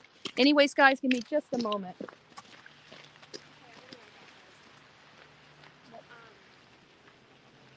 Get out of the way.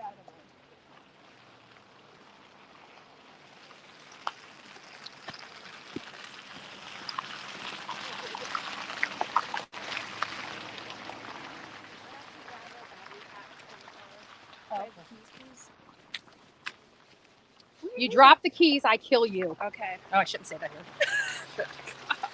That's really bad optics. We are. Get the wrap log. Oh, yeah. Yeah. Yeah. Where do you think it's good? Honestly, just at a suggestion, if I may, Yeah. like right down here and just walk up these stairs might That's be the a little best spot. easier. Oh, okay. And it keeps your car Yeah. safe. Okay, I'll go move it.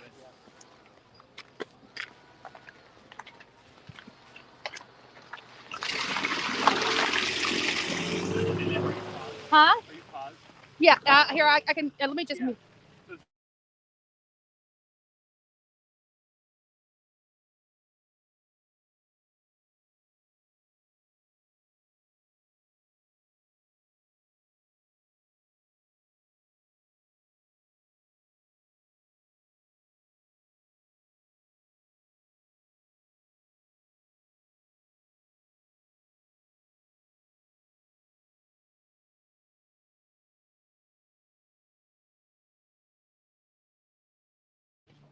Okay, guys.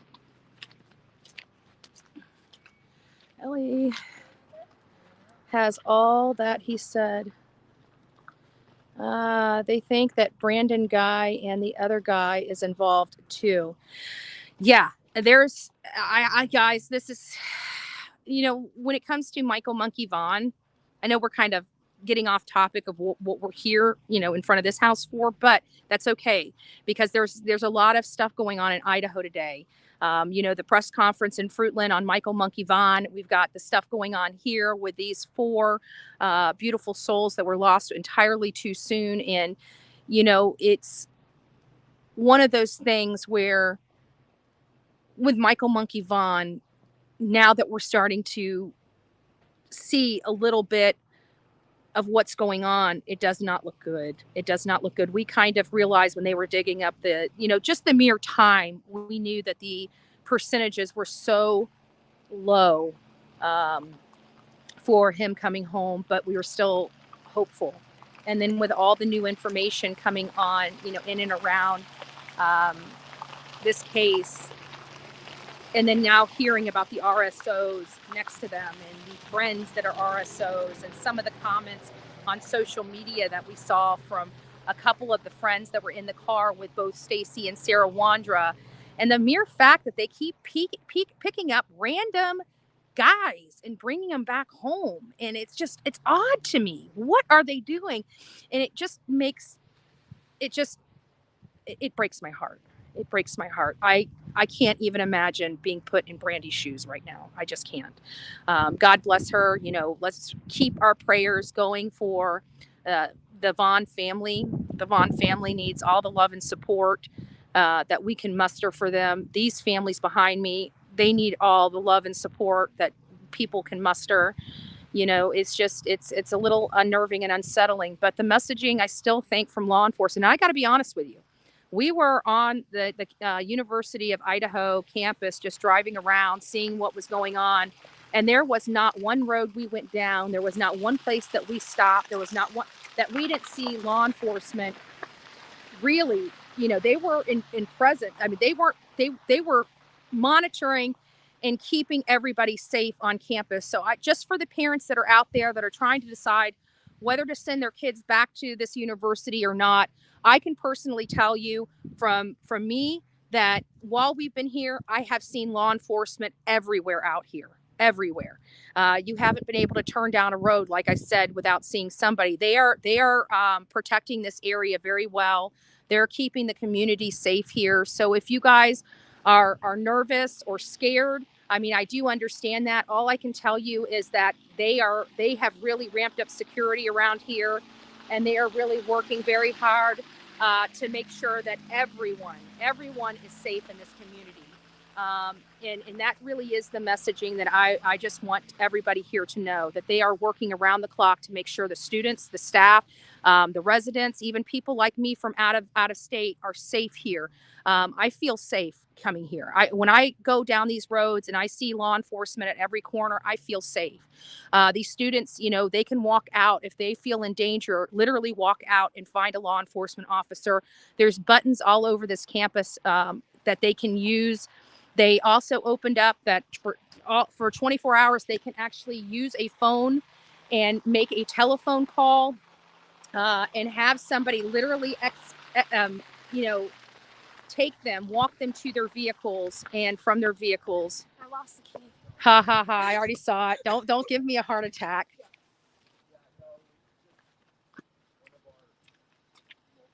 And see, here's a state trooper. These are the cars that we're seeing around campus. We heard from the press conference that the state was ramping up security around the campus. These are the state vehicles here.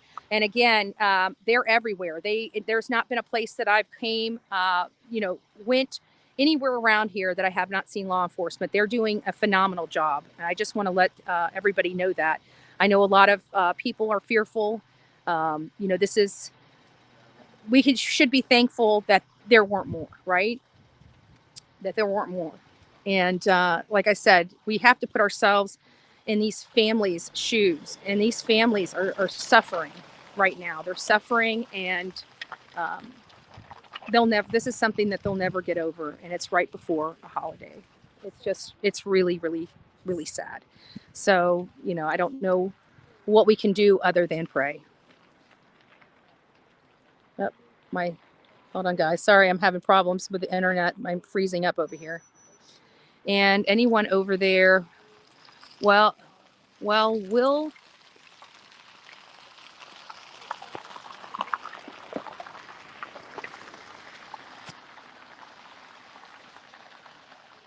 I don't like disrespectful comments, and for those, I just blocked somebody. That was an intentional block. They will have him stopped. I'm sure that they may get his DNA, but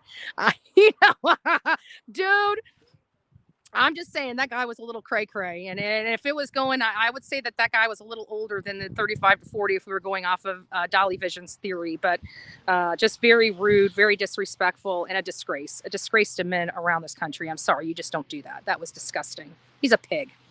He's a pig.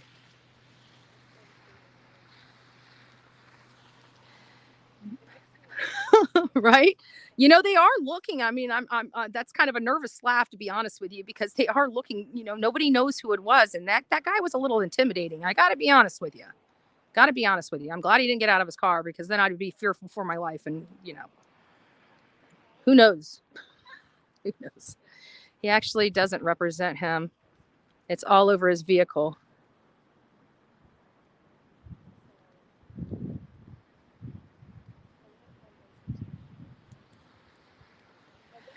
This is not going to be a political tirade. It's just that what I said, is what I meant. There's a standard, and that man was not the standard. He doesn't rise to the cream of he's not the cream of the crop. All right. He's not a cream of the crop. And that right there was a disgrace, an absolutely a disgrace. We don't need people like that representing. Was that a guy live streaming his Jeep? I don't know. He wanted his 15 minutes of fame. He got it. But it's from one of those YouTube haters. Let me tell you guys something. This is the problem I have. We come out here. We use the YouTube platform to tell the stories of these cases. We're not YouTubers. The YouTubers out there, they like the drama. They like the chaos. And they promote that, and they try to cause problems, because they can't cause problems for us any other way. They call law enforcement, they utilize resources, they tell you that we do all this stuff while they're the ones doing it, and it's a shame. It really is a shame. But you know what, people don't play. Even law enforcement is getting wise to these crackpots that are calling them. They're getting wise to how dangerous it is for me to be in YouTube and go around this country. Do you think that they're representing him or protecting that douche? No, absolutely not. Absolutely not. And you know what? And all that did is make this poor man stand out in the sun, like, or out in the snow. Like, he needs to be in his car and be warm. He doesn't deserve to have to be doing this. And it's because some stupid, crazy Yahoo coming through here and acting like an insane idiot. There's a time and a place for everything. This ain't the time. This ain't the place.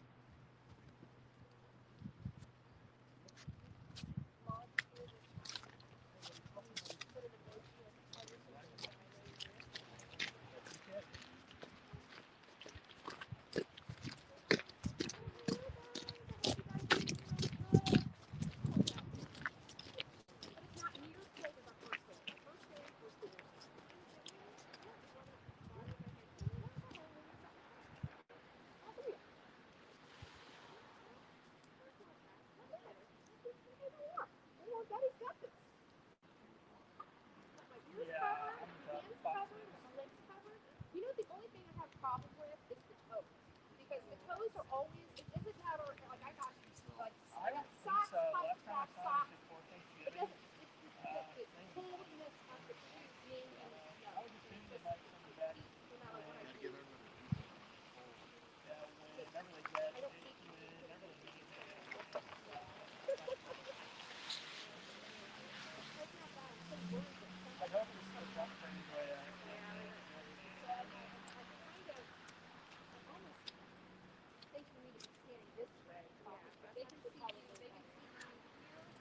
Because the people coming up are coming up on that road, the people who watch the people coming here. I just want you to be safe. I mean, I'm here until Sunday, and then I leave. I should be right back. All right, I was just talking to Olivia. Olivia and I are going to be giving an interview here in just a little bit. Keep your cool, be a bigger person, and professional. I think that guy did it. No, they don't. They do not want him, I can tell you. No, he's not. Mm-mm. Mm-mm.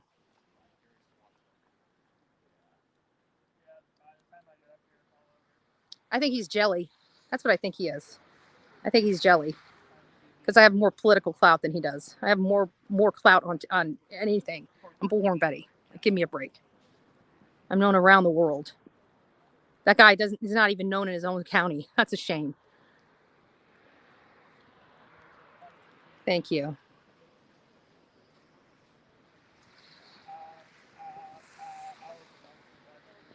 Oh, Lord. Let's see what this says. Hot tub interview with Brandon. Police said he better come forward. He knows something or charges will be filed along with one other. You know what? And that's another thing. Like, they have low-hanging fruit on Brandon because he already has that marijuana charge that he has eluded, right? He even acknowledged and admitted to leaving the state of Idaho knowing he has crimes in which he needs to pay for, especially with the marijuana. It sounds like he skipped out. Why would somebody skip out? And he's in North Dakota? Why would somebody go to North Dakota? Like, over a simple marijuana charge? Like, it's a misdemeanor. Who cares? He gets 6 months probation, maybe some time in jail, depending on what his record's like. Like, why would he leave? He was around the Wandras, and he would leave shortly after Michael Monkey Vaughn disappeared. Are you kidding me? Yeah, he sounds pretty, something not right with him. He did come forward. He seemed truthful, but that doesn't mean nothing. That doesn't mean nothing. When I was out there, I could lie with a straight face. I could cry on the drop of a dime, If I was jammed up, yeah, you do a lot of stuff, man. I don't trust him. I'm glad that JLR got that interview, and he seemed, for the most part, he was being truthful. But then when you start listening to it again, you start sectioning it off, and start listening to it, he contradicts himself from one sentence to the next. He's contradicting himself. So it really does cause this problem. I don't know if I think in some senses it made me not think he was involved, but in another sense, it almost made me seem like he was trying too hard to distance himself from it. But there was definitely a lot of people. And what I found odd is that all the same names keep coming up in Michael Vaughn's case. You know, the Wandras, this Adrian, Brandon, and potentially the neighbors. Remember, JLR got the interview with the Starkeys, right? Whatever the husband half of the Starkeys, and was it Carson Starkey? I think is the name.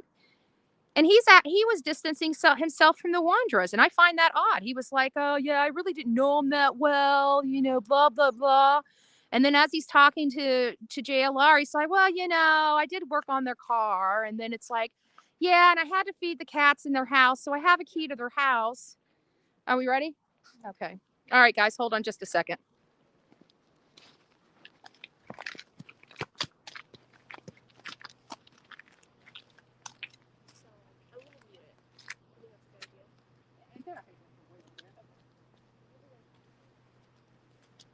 We had the mic. We had the wireless.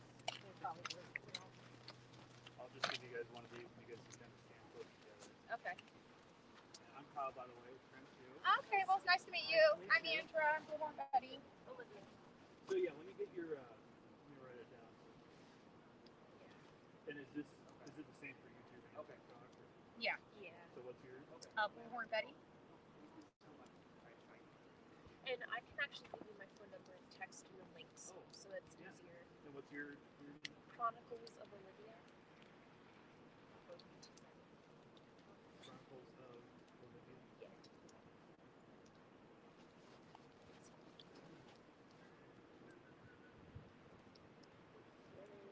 Hold it down here, or is that good?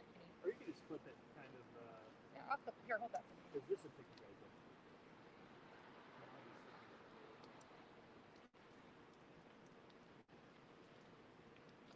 Close.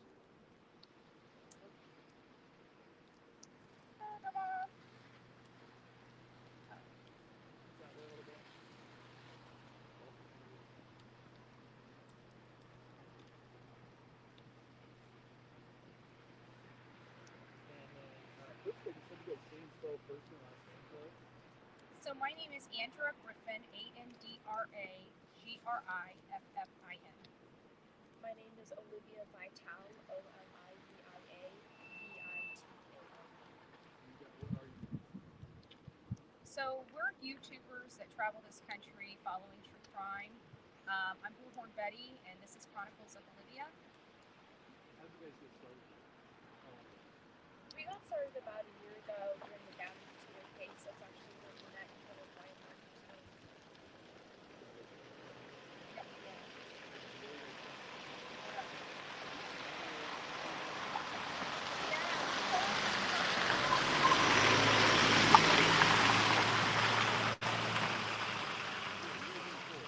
Right.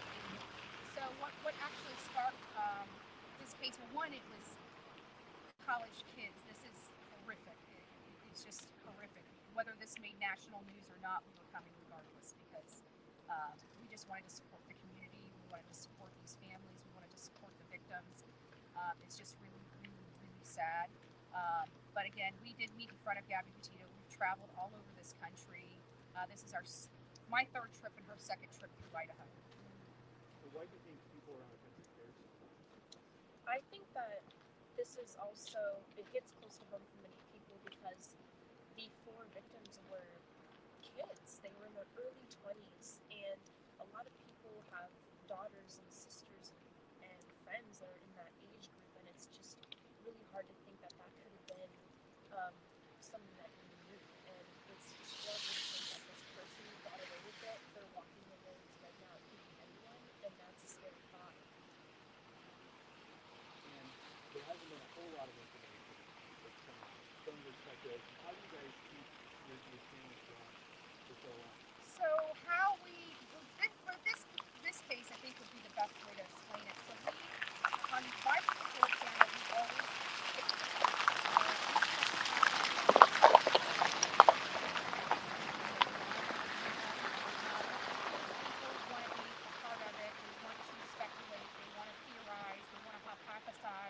so we give them that platform to do it. I'd rather them be in my room, saying some stuff than being on, say, a victim's family's page. So I just think it's a positive way for them to get some stuff off their chest and away from the victims.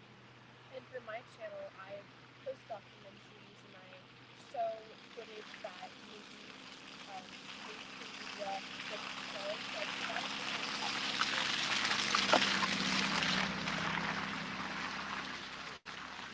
Haley Gonzalez, she follows me on TikTok and watches my YouTube videos, and when I found that out, that really broke my heart because it's just eerie to think that her life ended in crime and she watched my true crime videos, and it makes me want to spread her story, and I really want justice for her and her friends that lost their lives.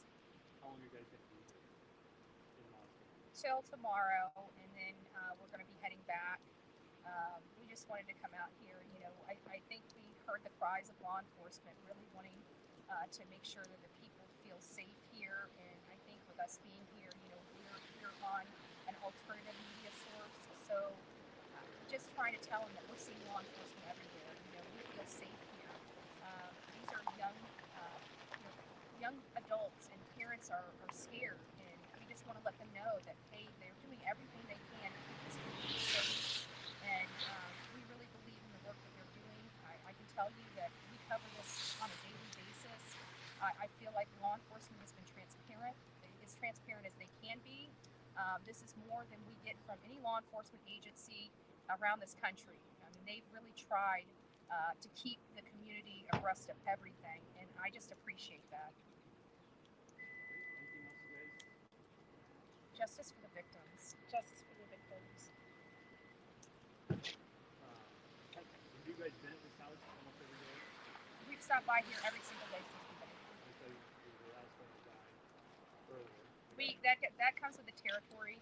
She can tell, attest to it. Everywhere we go, it always happens. We're used to it by now. It's just sad that people are so disrespectful. We're trying to be respectful. We're trying to show respect for the families. We're trying to show respect for the victims. And you've got these yahoos, because we're on YouTube, that want to come and harass us. It's sad, but it shows more about them than it does about us. That's fun. Oh, I forgot it was there. People always try to walk out. When you go to the bathroom, you get talking.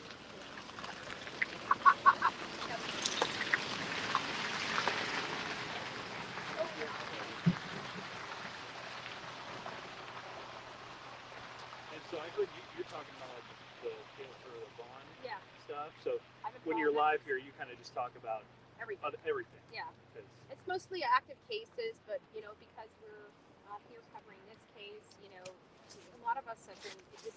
There are two cases in Idaho. There are two major cases in Idaho, and I met with Brandy Vaughn. That's Michael's mom, and spoke with her, and what she went through due to social media is next to horrific. Yeah. Do you guys have any theories on this? On this, I think it's politics, but I don't think it's somebody like that. It just doesn't feel like that to me. This feels like twisted, sick. Anybody else? You guys talk to me.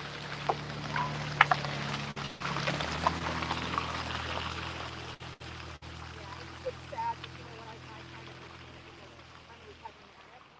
So it's like, you know, this was the worst thing that could happen. You know, this challenge, I don't know if she was sober before this, but this something like this happening in her life would definitely challenge anybody's sobriety. A relapse. Oh, type thing. absolutely. And it's sad, and you know, I feel bad because it seemed like Xana was a very beautiful, well established young lady, and to hear that she had that trauma in her childhood just even shows how further she came than a lot of people, because a lot of people only have families that are left up there cycle continues. So.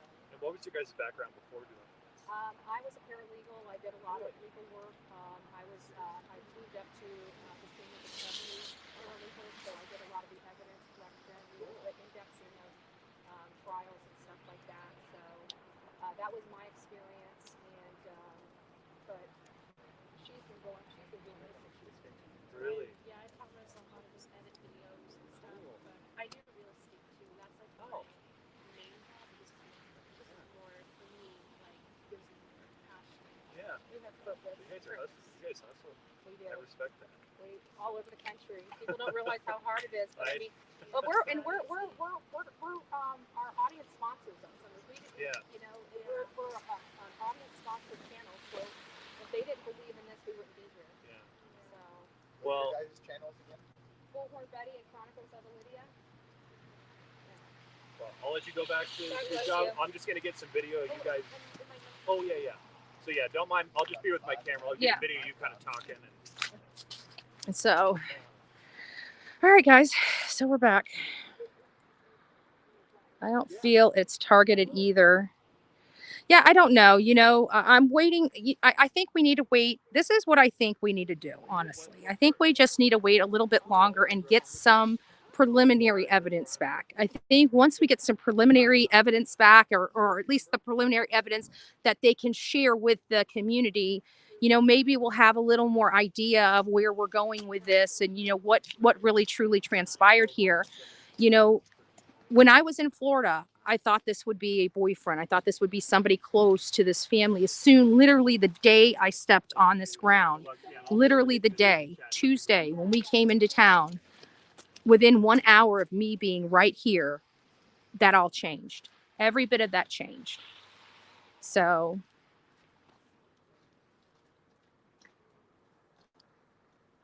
you two ladies take care of each other. Absolutely. And I just want to tell you guys all that's in the chat. We have almost 1,300 people in the chat. Don't forget to go out there, like, share, and subscribe this. But if nothing more, like this. It's free to say thank you with a thumbs up. You're not only telling me thank you, you're telling my beautiful mods that keep this chat running smoothly. Thank you as well. Remember that they work hard for this channel because they support the work that is being done here. And we want to be as courteous to them as possible. So, you know, I don't really read the chat. The chat's really for you guys to converse and communicate and stuff like that. Occasionally I'll pick up, you know, this question or that question, but for the most part, you guys are communicating with each other because I'm live and I'm having to speak into a camera. So I just like knowing that you guys are playing nice. Oh boy. What did I do with my leg? Uh-oh. Spaghettios. All right, guys, give me just a second.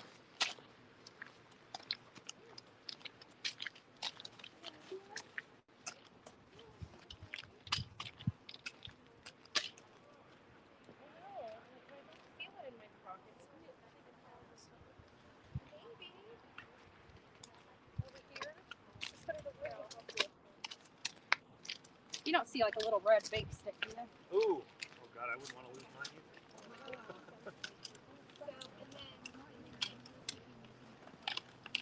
I had to put it somewhere. Thank you. Here. Yeah.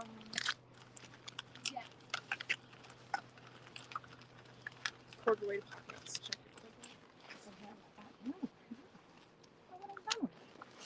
Can I put it in here?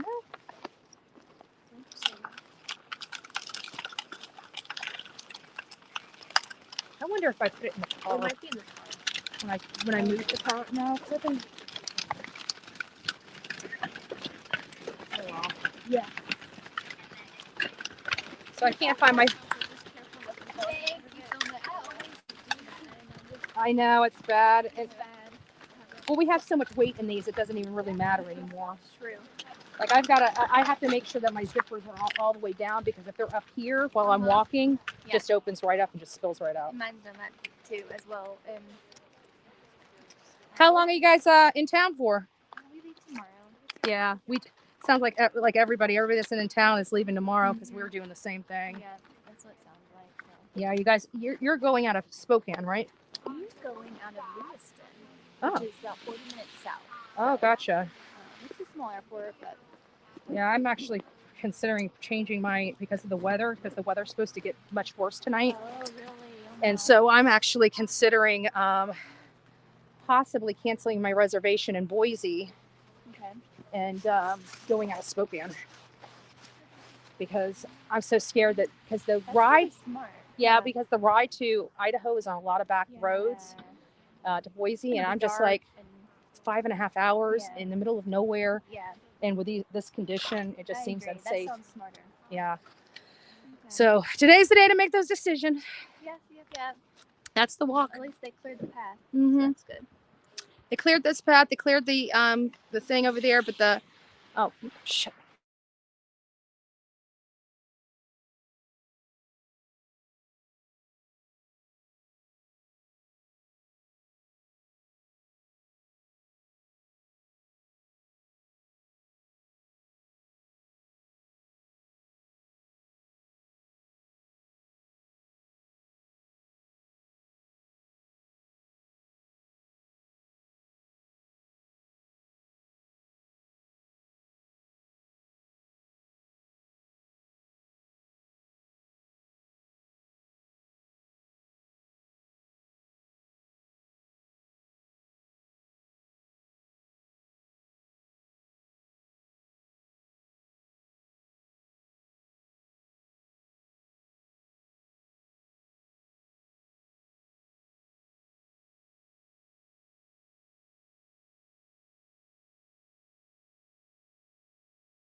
Okay. So let me get down here. Whew. Recall when they demolished the house. Yeah, there's a lot of houses that get demolished. I don't, this is really,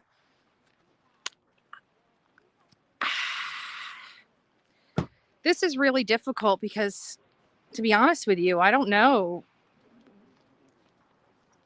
I really don't know who would make that decision. Would it be the city or would it be the owner of this? I mean, it just seems sad, but you know what? It being so close to the university, I don't know who would want to stay here. I really don't. I definitely wouldn't, as me personally, after this. I don't know. The neighbor who gave the interview seems okay, but all we can do is look at a few people giving interviews. So the data we're getting is super filtered and limited. Yes, because everybody here is staying tight-lipped. It's very hard to find somebody willing to talk. I mean, some of these kids, they just don't want to be. They don't want to be involved in this. They don't want to be known for this. They. This is, causing a disruption in their lives. It's causing a disruption in their education. It's causing major disruptions. And like I said, we don't know what we can do here other than try to explain to people that they're doing everything they can, everything in their power to keep everyone here in this community safe. And that really is the messaging I'm trying to convey here. Yes, there's a lot of unknowns. But the only people we can trust at this point is law enforcement. We have to trust them. And even in their unknown state where they don't know who, or at least have not named the suspect, they are still going out of their way to make sure each and every person is safe and that this does not happen again. And right now, security is so high here that I'm confident enough to say I doubt that anything is going to go on here in like this, at least in the foreseeable future.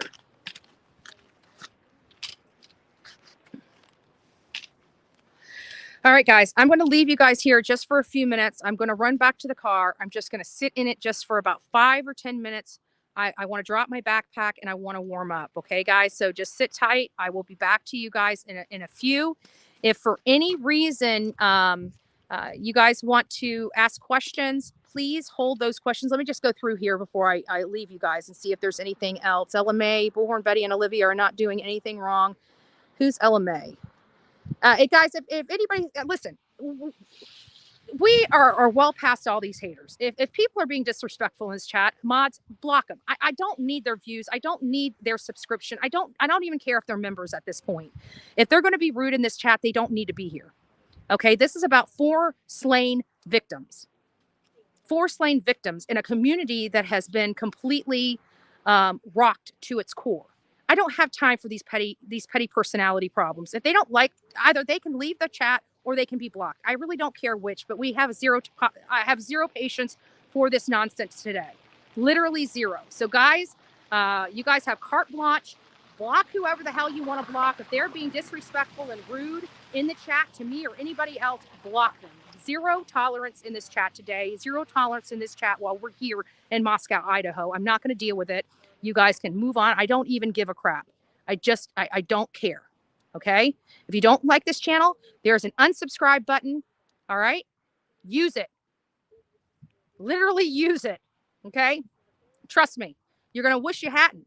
But I'm telling you, for the folks that are getting blocked on this channel, don't reach out to me and ask me to unblock you. You will not be unblocked. And as a matter of fact, mods, anybody that you do block until we leave here, I want a list of their names and their YouTube names. And I want the URL links for every person that's blocked, so I make sure that they do not ever get unblocked on this channel ever again. All right, well, Thank you. Nice to meet you. God bless. Hey, Take care. thank you. Nice to meet you. Nice Thanks to for meet the you time. too. Absolutely. Thank you, Michelle, for being the newest member of the coffee club. God bless you. Now, I don't know, like, if you guys are doing like the gift memberships, somebody needs to let me know in chat because I can't see it on this end of StreamYard. I can't see it.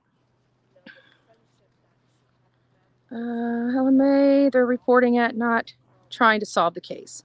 No, Ellie Mae, it needs to be blocked. If she hasn't been blocked yet, block her. I'm not going to explain myself to anybody. Okay? I don't break the law. I report on cases. If you don't want to hear about the cases, get the hell out of my room.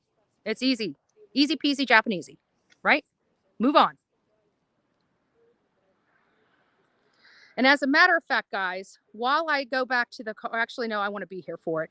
When I get back from the vehicle, give me about 5 minutes. We're going to do a moment of silence for the victims out here, just to show our respect to them.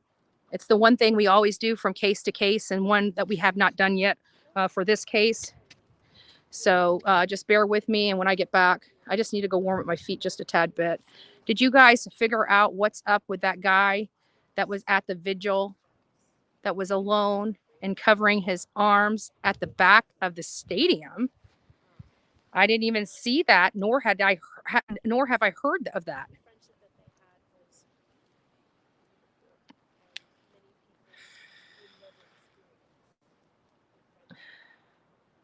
Betty, yes, you're on live. Everyone can see what's happening. It's not like we can't, but like politics, people believe what they hear rather than searching for themselves, dummies. Exactly, Michelle. I come into this case a bit behind others, still gathering facts. Does anyone know how long before they removed the bodies from the house? Does anyone know?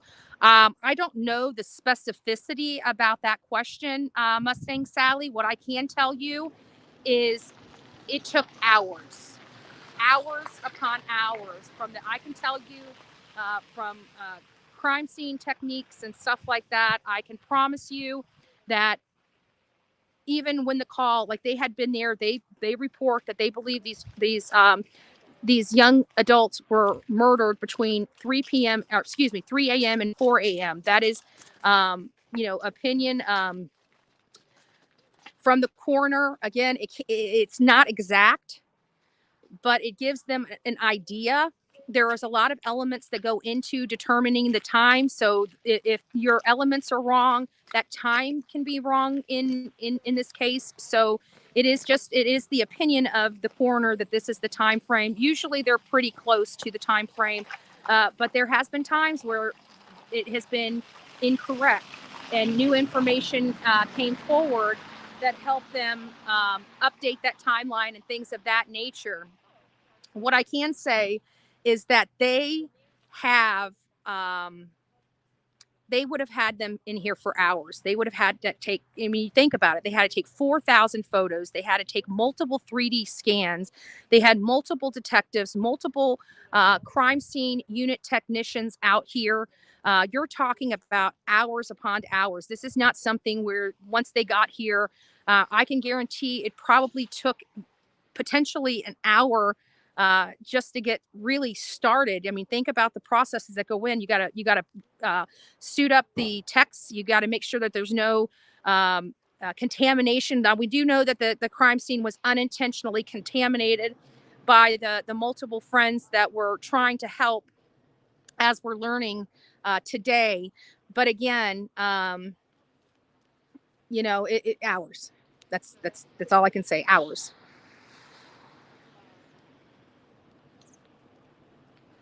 Mods, you rock. Yes, so the mods in this channel rock. They are awesome. Again, I know there's new people coming in here right now. If you guys don't understand what we're doing, we are in Mascow, Idaho. This is where the university murders happened. And, we're just out here covering this story, trying to let people around the country and around the world know what is going on here in Mascow, Idaho. This is a small town, very friendly people, very pretty here. I have to be honest with you. I'm a little cold, but the ride here from Boise, Idaho was something so beautiful that it's hard to believe that such ugliness can happen in such a beautiful place. It really is. The guy in the car was Ray Epps 2.0, another YouTuber. That is disgusting. That is disgusting.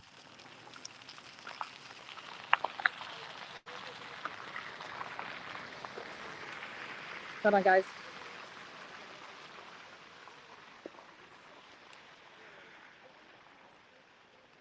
Took a screenshot of that. Okay, thank you, Patriot77. He's a despicable human being and a disgrace. A disgrace. A disgrace.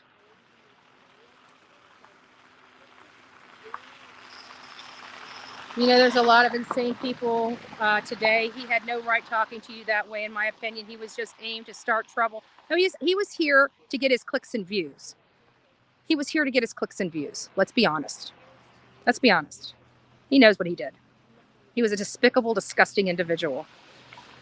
And you know what? Even law enforcement wasn't even liking his kind. Sorry. But I love what the law enforcement said. They have every right to be here. That's what people don't understand. It's the same garbage over and over and over again, right? They think that what they're doing is going to disrupt Bullhorn Betty or the Bullhorn Betty channel. Look, they've been doing this shit for over a year and haven't done a damn thing. And that should show you how despicable they are and how they don't have a clue what they're doing. Why are you even subscribed to them? Right? Why? Why? They can't even take Bullhorn Betty out. Like, come on. They're lowlives. Sob Squad. He's been added to the Sob Squad. A year they've been working on this. A year. A year, and have done nothing but waste a bunch of time and resources. That's all they've done, is waste a bunch of time and resources. Oh, that's right. That's what they say I do. Right. Because if you look over there, you're not looking over here.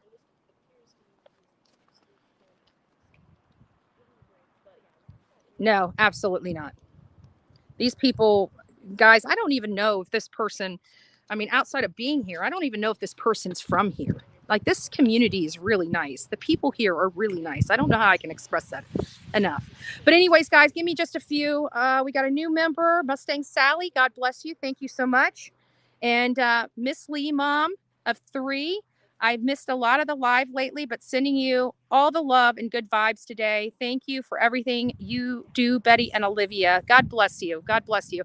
All right, guys, I'm just going to let you guys sit out here and chill, literally, because it's cold. And I'm going to go back to the car. I'm just going to warm up just for a little bit. I'm going to take the 40-pound backpack off and stick it in the car until we're ready to go. And I will see you guys in just a few minutes. So sit tight. If you guys, want some more commentary, Chronicles of Olivia is live right now as well. She's just a little bit further down, right past there. I can't. There she is, right there. That's her. Right. Oh, see, even my kid. Oh my gosh. So I got to go over here. No, over here. I am pointing at the tree. I am pointing at the tree to circle Olivia. Like, she is not here. She's over there. And you guys can't tell because of the way the camera is angled. Isn't that crazy? Isn't that crazy? Block the haters forever and ever and ever. Yes, go Bulldogs 58. You were absolutely right. Okay, guys, sit tight. Freeze your rear ends off while you watch the snow fall. I got to go warm up my little toes, and I'll be back in just a few minutes. So God bless you guys. Sit tight.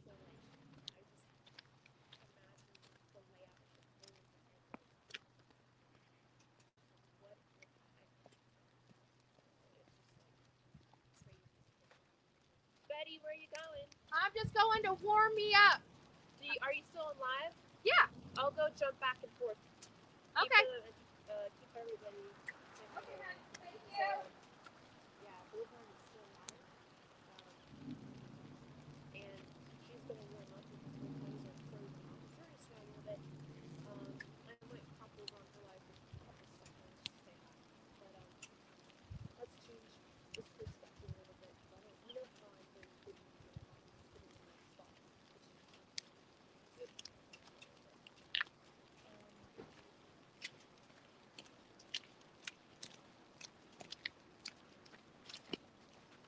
Oh gosh, there we go. So here's a closer look at the house right here. And I'm going to be back in literally 15 seconds. 1 second. Hey guys, just wanted to say hi. Betty is cold and she's going to warm up her toes, so she will be right back. So stay tuned, everybody.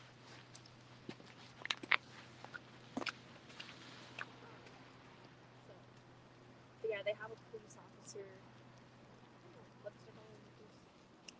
that stays on duty all day because, again, this is a crime scene. God knows what crazy person could come over here and try to do something, or they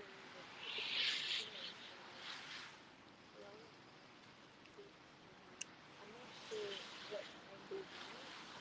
Assuming that they're having an officer leave when it gets super dark, but maybe they're also when they're trying to go better by. I'm not sure, but either tonight or tomorrow night we're going to be here at nighttime just to see how dark it gets.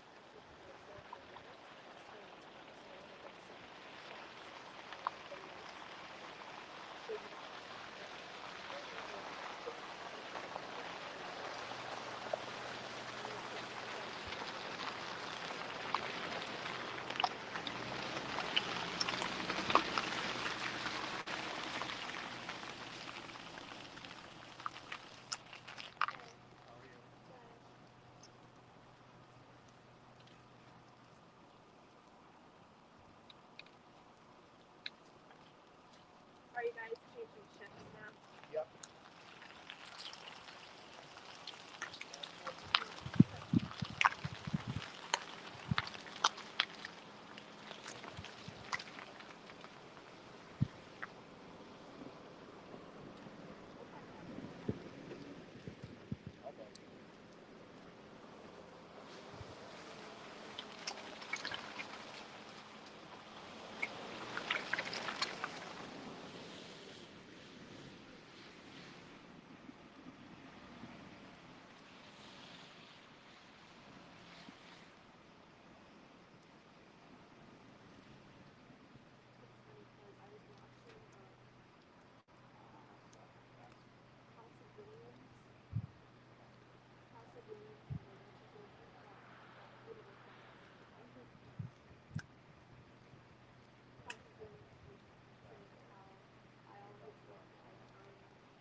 So it's an Olivia. I told you on Betty to go at JLR's video about the weird looking guy from Vigil. So I got a lot of shots of Vigil. Just, getting people. I like to show the emotional side of things. So I got, people actually, well, yeah, lots of shots of the frat boys and stuff, and just people, just all families. It was a mixture of all people there. And I wasn't able to film with my big lens the speech that Ethan and Katie's family did, because I didn't have time. Like, we were in the back, all the media was in the back, right? So, like, I didn't realize until halfway in that I could go to the sideline. So by the time I got there, it was too late, but I did get Madison Logan's father's speech on my big lens, so you guys can see. Like, it's pretty zoomed up, so you can see the emotions more of what he was going through, but it was heartbreaking. I sort of took tear off. I mean, the whole time my eyes were red, but I started to tear up when he talked about Jake Schreider and Madison's boyfriend, and how he was happy that Madison got to experience love, and that he was proud to call him, the boyfriend of his daughter, and that I don't know why, that I just teared up at that point, because again, she got to experience love. And some people go through their whole lives and never really experience, like, real love. And I don't know what type of love they had, but just from what the father was saying, it seemed to be a good thing. Like, he was happy that she got to experience it. And that broke me, because it just reminded me, and I'm only 3 years older than the victims, but still, I am in their same age group, and just, I feel bad for Jake, her boyfriend, and even Jack, Haley's boyfriend, just because, and again, this is an investigation, we don't know who the killer exactly is, but personally, I don't think Jack is involved. But again, like, just imagining someone that you love, someone that you dated, is no longer here, and the way they passed was in a horrific way, would just be heartbreaking. Like, yeah, just really, really devastating. And another thing is,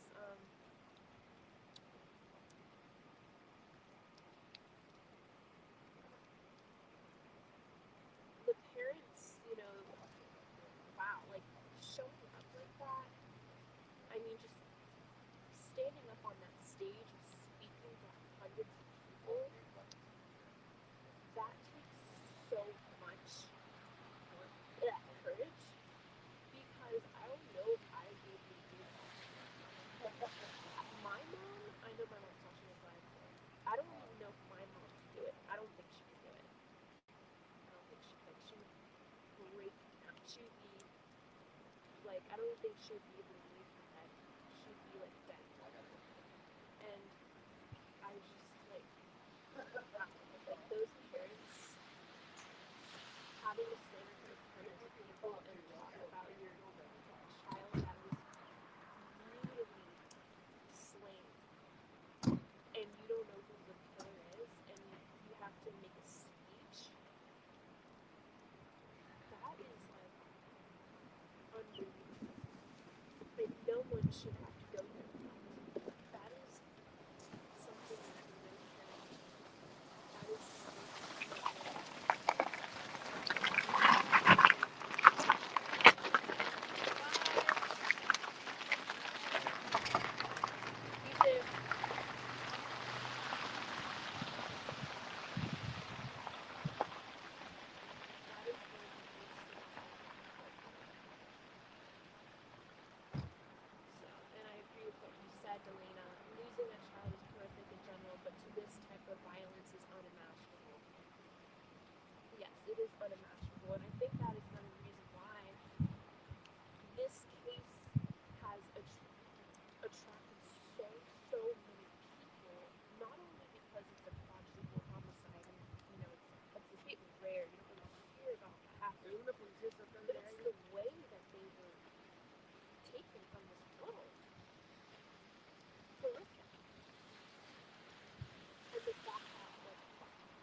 Very long. Yeah, so another thing is that in the interview, he said, and we're talking about him, the neighbor, everyone is ripping apart. He's the only neighbor that's spoken. He said that he didn't ask who his name. So y'all know how to do it. Someone said, Olivia, you're getting better at live videos. Thanks. As you guys know, I'm an awkward person. So when I go live, it might be a little boring because I don't know what to say or I'm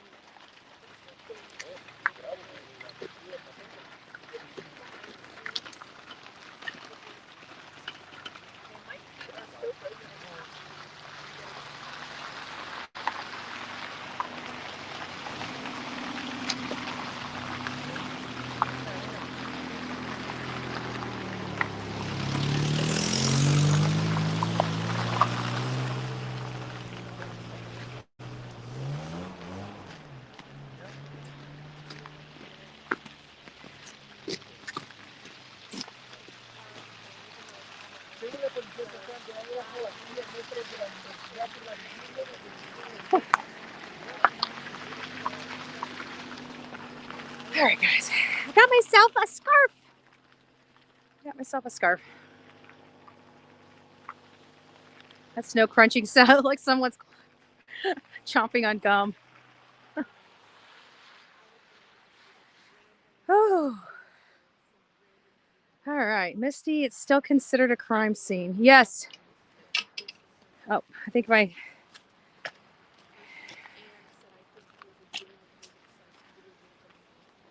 Must have just hooked up to the Wi-Fi. I'm going to be changing phones so I can use... Well, actually, I can use this phone because it's now hooked up to the Wi-Fi. Whew. Whew. But I got to be honest. And see, that's a shame, you know, like that doofus came through here to harass us. And all they have done is make law enforcement come up and down. Like we have law enforcement behind us, but he's got to stay stationed on that house. He can't really leave the property. That's his post. And so now they have other law enforcement that now has to come up and down here to make sure that the media is safe because of some crazy Yahoo on YouTube that wanted his 15 minutes of fame. Let me tell you something, babe. You ain't going to get your 15 minutes of fame, and I guarantee your channel's small as hell. Why? Because you're an idiot. That's why.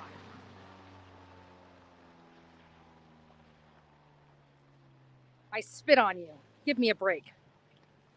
Give me a break.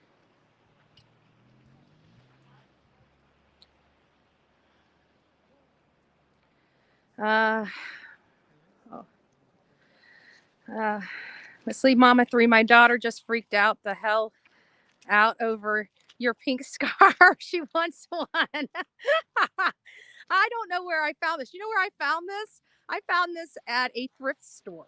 And if anybody knows me, my favorite color is blue. It's just been in the last year I've been getting more partial to pink. But my favorite, like my most favorite color in the whole world is electric metallic blue. It's the prettiest blue I've ever seen.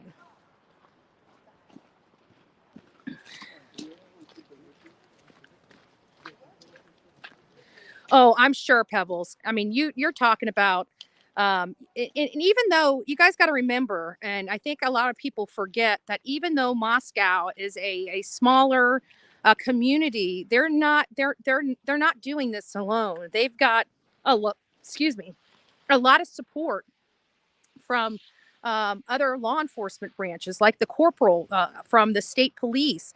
You know, we see state police up and down these roads. The state police is the one that I have been seeing all around the campus and surrounding areas, that they are patrolling the hell out of this area.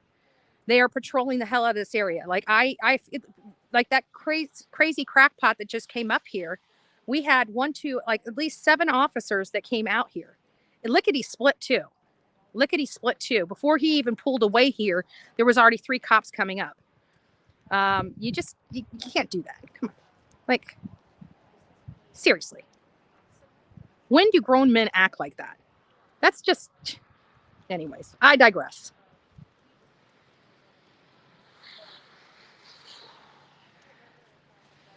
That's why I figured they didn't get everything yet.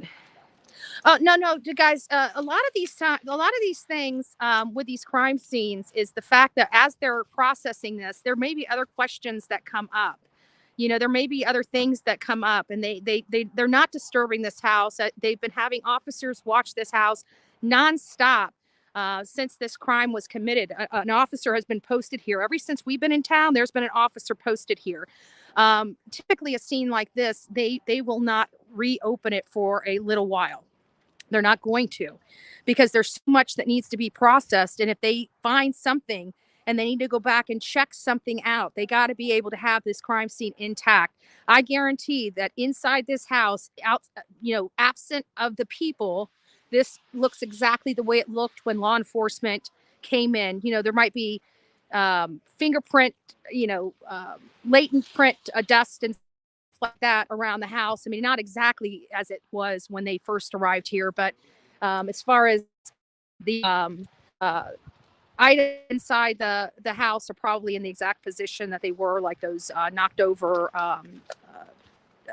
stools and benches and stuff like that in the kitchen. I guarantee that stuff has not been moved.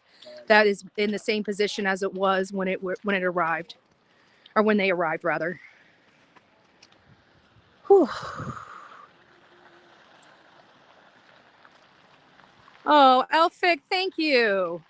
Yeah, we're being safe. And like I said, I do feel safe here. And I know that's hard for parents and maybe some people in this community to believe. But really, they have pulled out all the stops here in this community to make sure that people feel safe out here. They have pulled out all the stops. Okay. But God bless you. Thank you. Oh, that's you, Olivia. Where are you going? Okay, don't go too far. Wi-Fi.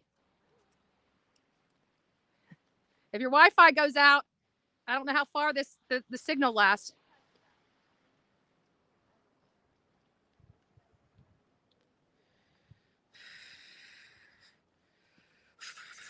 See, I don't even need the vape and smoke's chemical. I can tell you I'm not near as cold as the first day. I can promise you guys that. Still cold. I'm a Florida girl. Like this is cold for me, right? 60 degrees in Florida is cold for me. I'm bundled up like this in 60-degree Florida weather. Oh, my butt's shivering. Have you guys ever? My butt is shivering. Oh, Lord, I felt that. Even my butt cheeks are shivering. Sorry, guys. TMI. I know. That poor cop's got to look at my rump shivering over here. I feel so bad for him.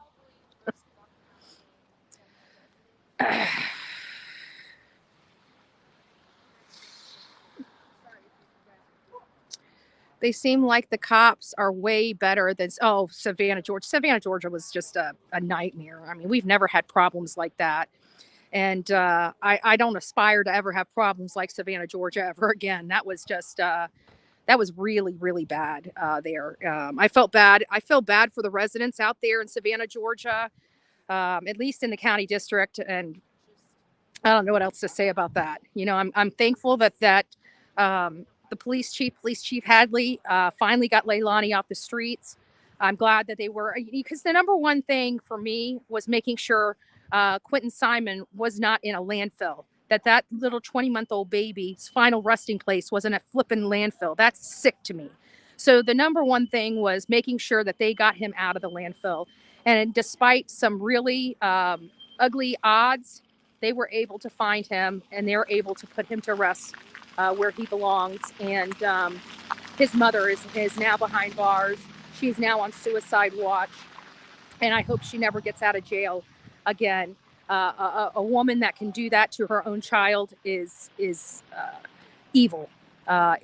She is a monster. We cover a lot of monsters on this show, and she by far is equally as a monster as this despicable person that did this heinous crime back here. Because at the end of the day, She was a parent. She was a person that child, 20 months old, defenseless, needed his mom for everything.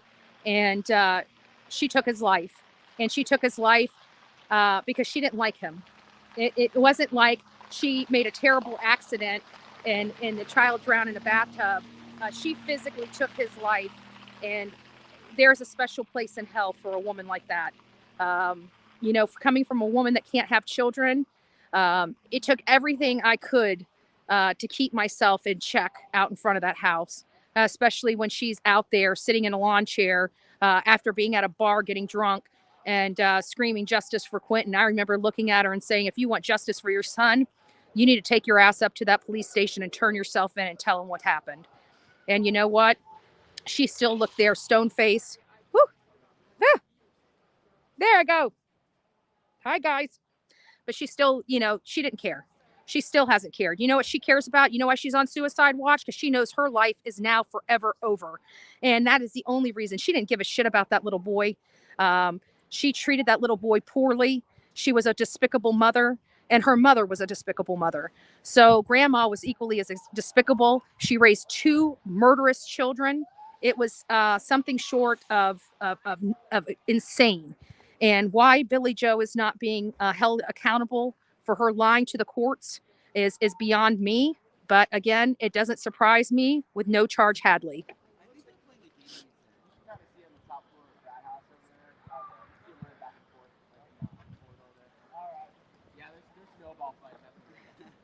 Oh, thank you, Elfig. God bless you. God bless you. Yeah, it's rough here. Hold on a second.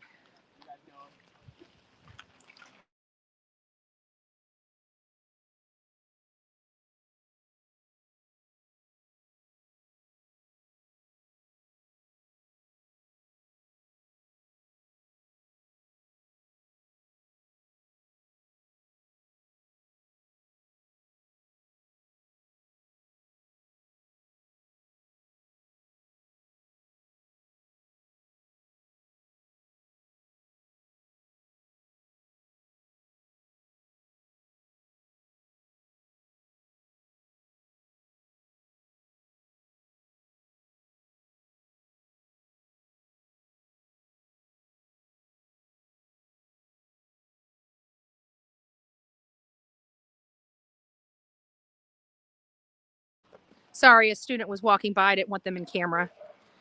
I know people want to see what's going on here, but I have a problem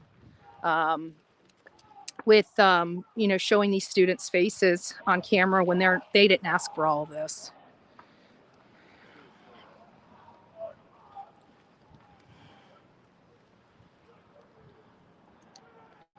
Thank you. Thank you.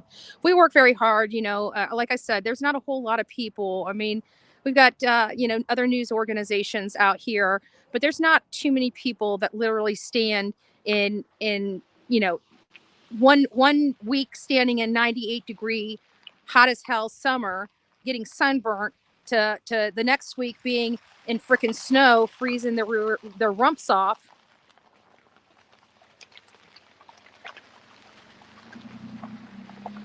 And that's what we do, if you guys remember this time last year, we were doing the same thing. We were actually in the same area just about this time last year.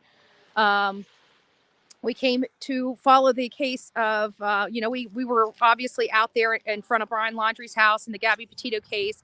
But he was also linked, which that link failed to succeed, but he was linked to Kylan Schulte and Crystal Turner, a double homicide in Moab, Utah, where that infamous photo of Gabby Petito and Brian Laundrie was present, and out front of the Moonflower where Kylan Schulte actually worked. And there was an altercation that happened at the coffee shop across the street from the Moonflower that many witnesses, including Kylan Schulte and Crystal Turner, saw Brian Laundrie smack Gabby in her face. They didn't want to get involved because they knew people inside the Moonflower were already calling law enforcement. So they went ahead and scooted off. If you guys remember, it was our crew. This is when JLR, Olivia, Mom, and myself were out there, and we found Adam Pinkshiewicz as being a person of interest in that case because he was a homeless man that worked at McDonald's with Crystal Turner. There was a altercation between him and Crystal Turner about her lifestyle because, as you know, Kylan Schulte and Crystal Turner were married. They were a lesbian couple, and this particular gentleman did not like that and ended up killing them at their campground. He was identified within 24 hours of us, putting our boots on the ground in Moab, Utah, so much so that we actually went to see Lieutenant Kim Neal to tell him of our suspicion of this man. And what made it so suspicious is we knew that this man was homeless and worked at McDonald's, yet he left his final check there at McDonald's and left shortly after the murders of one of his co-workers and her wife. So it was just, it just made sense. We didn't know if it was right or not. We had no clue. We had several people. That was the one case where we went into town with, 5 persons of interest and left with like 40. It was insane. And it was such a small community. Like Moab, Utah had a population size of less than 7,000 people. And you had all these people that could have, because it was a transient type of community where it was the van life community. It's so expensive to live there. You would never, they have to live out of their vehicles. They have to live out of their vehicles to work at the convenience stores. Convenience store jobs did not even come close to paying even 10% of the rent. There was dilapidated 2-bedroom, falling apart homes that were selling for $500,000. It was the most insane thing I had ever seen in my life. Absolutely insane.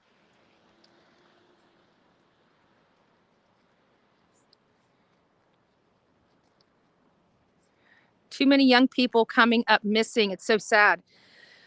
Well, I can tell you personally, there's been a lot of children that have been, that have disappeared. A lot of young children, 5 and younger, in and around this country at the hands of their parents. And I think that has a lot to do with the explosion of the drug epidemic in this country. Drugs make these parents do despicable things. Unfortunately, they do whatever they can do to get their drugs.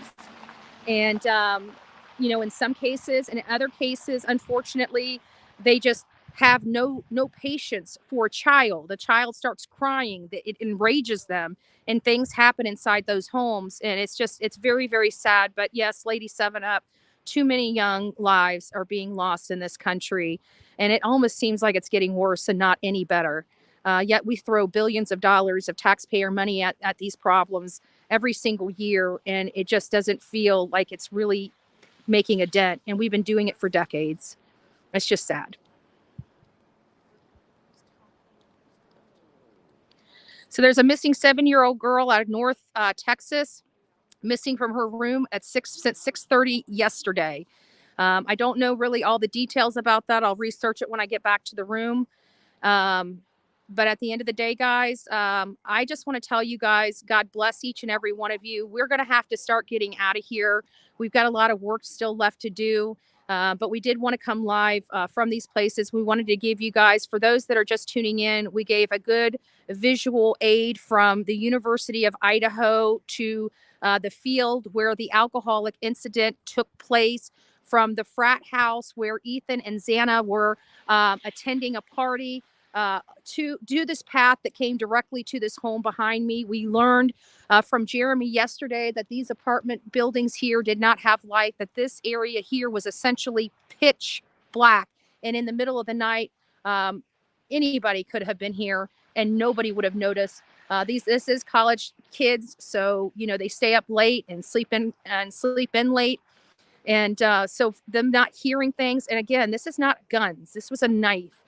People keep wondering, how can you not hear? This was, you got to remember, these people, Maddie, Kaylee, Xana, and Ethan, they were surprised. They were ambushed in their sleep. There was no time to act. You're in the most vulnerable position you can be in. You're sleeping, you're snoring, and you got somebody jumping on you and assaulting you in such a violent manner.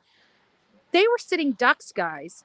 They were sitting ducks, and nobody was the wiser of what was happening until the next day and hours later, guys. And I'm sure many people are playing the woulda, shoulda, coulda game. And I feel bad for the surviving victims and their families, because again, how horrible it must feel for their families to be thinking, thank God it wasn't their child.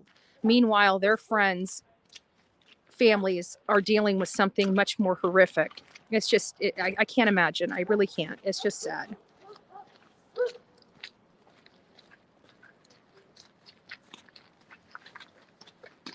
Oh, thank you guys. God bless. God bless.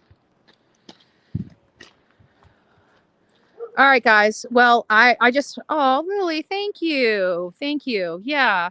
So I hope you guys go back and watch it. People that are on the replay crew, please like, share, and subscribe. Also, please don't forget to comment. Tell me your thoughts. You know, we do speculate on here. We provide all the facts that law enforcement is giving out, but we allow you guys to take that information. You never know. Sometimes speculation turns into fact.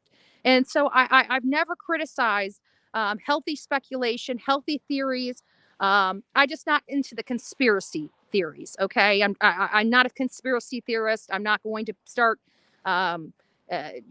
subscribing to that or anything like that. We want it based upon factual information, and I think we can. Fair play to you. That guy was so aggressive. I noticed how he picked on you, a woman, totally out of order, especially in light of 3 women being, despicable person, absolutely despicable.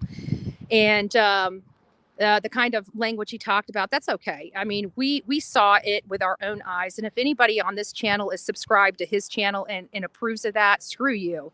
If you guys have any moral compass, I would unsubscribe and unsubscribe immediately. Nobody should be supporting garbage like that. We don't do that to other people. Why do you think it's okay to do it to us? When have we ever creeped up, followed, cyber stalked, or harassed other YouTubers? We don't do that. We don't do that. As a matter of fact, out of all the hate that I've gotten over these years, what have I done? I don't even address it, because I have to value and respect somebody to value their opinion. And these people have mental problems. They have drug problems. They do not represent Bullhorn Betty. They do not represent the Bullhorn Betty channel. And they do not represent Bullhorn Betty's moral compass. So they're despicable. Shame on them. But you know what? You get to see what is wrong with YouTube and why we're here, and we're cleaning it up. We are cleaning it up, folks. Believe that.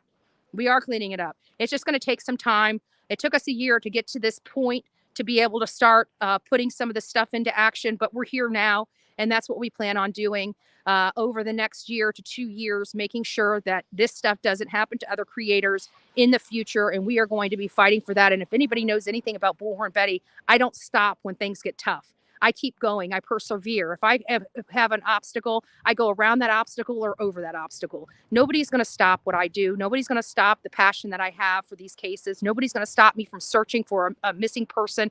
And nobody's going to shame me for whatever I do, because I know what I'm doing comes from the heart. I know it's legit, and it's the work that I do that I'm passionate about, that I have a calling to do. And I will continue to do it because I have purpose.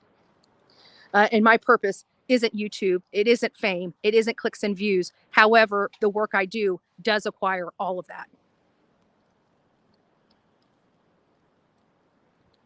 What is this one? Did BJ have custody or not? Yes, she had custody of the 2 older sons, Zane and Quentin, at the time. She told the courts that Leilani was unfit to take care of those kids. She actually had evicted Leilani back in September and never actually kicked her out of the house. And it is my belief that she did that all for the show of the court. It was word salad for the court so she could help protect her daughter again and keep those kids with her daughter when those kids should have been removed. We saw Billy Joe. She's a drug addict. Her daughter's a drug addict. Those children should never have been left in that home, period, ever. And I'm still questioning how the judge released those kids or gave custody to those kids to Billy Joe with her extensive criminal background. She was a felon, a violent felon, a prostitute, a drug addict, and still is using drugs to this day. And how a judge couldn't see that is beyond me. But again, I don't know how they work in Georgia, but I talked to a lot of people there, and they said that was wholly unfair to them. I'm just reporting what I hear. And all those kids were born drug addicted. All 3 of our kids were born with cocaine in their systems. All right, guys. At the end of the day, this is actually like over here. How are we doing? Okay. Let me do that. All right. Let me go talk to Olivia and we'll be right back.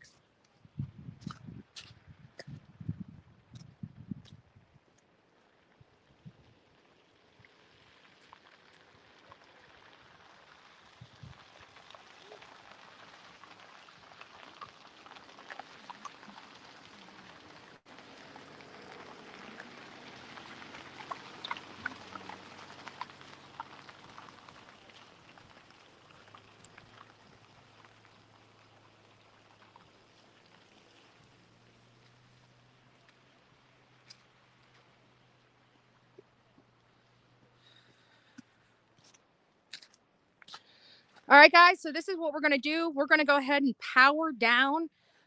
Please stay tuned for our content that's going to be coming out. We got some videos that's going to be dropping. I dropped one this morning. I'll be dropping it some more later today. I think I dropped one this morning. Maybe I held it back. But either way, be on the lookout for that. I am going to thaw out. Even though it's a lot warmer here, it's getting a little cold after 3 hours of standing in the snow. So with that, guys, I love you. God bless. Don't forget, if you see something, say something. Be fearless. Be fearless. If you see something, say something, because an ounce of prevention is worth a pound of cure. We see what a pound of cure looks like. I truly believe somebody knew some behavioral changes in somebody and should have picked up the phone and called 911 and may have saved 4 people's lives. But with that, God bless. Y'all stay safe and hug your loved ones. God bless.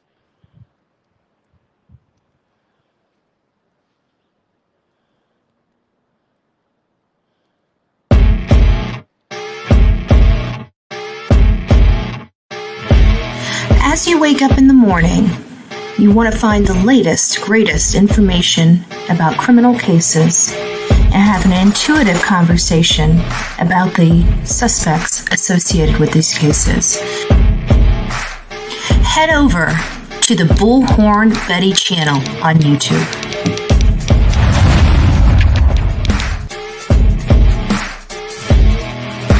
Get breaking news right here on the Bullhorn Betty channel. Welcome to the Bullhorn Betty Coffee Club. Enjoy your stay and enjoy your day.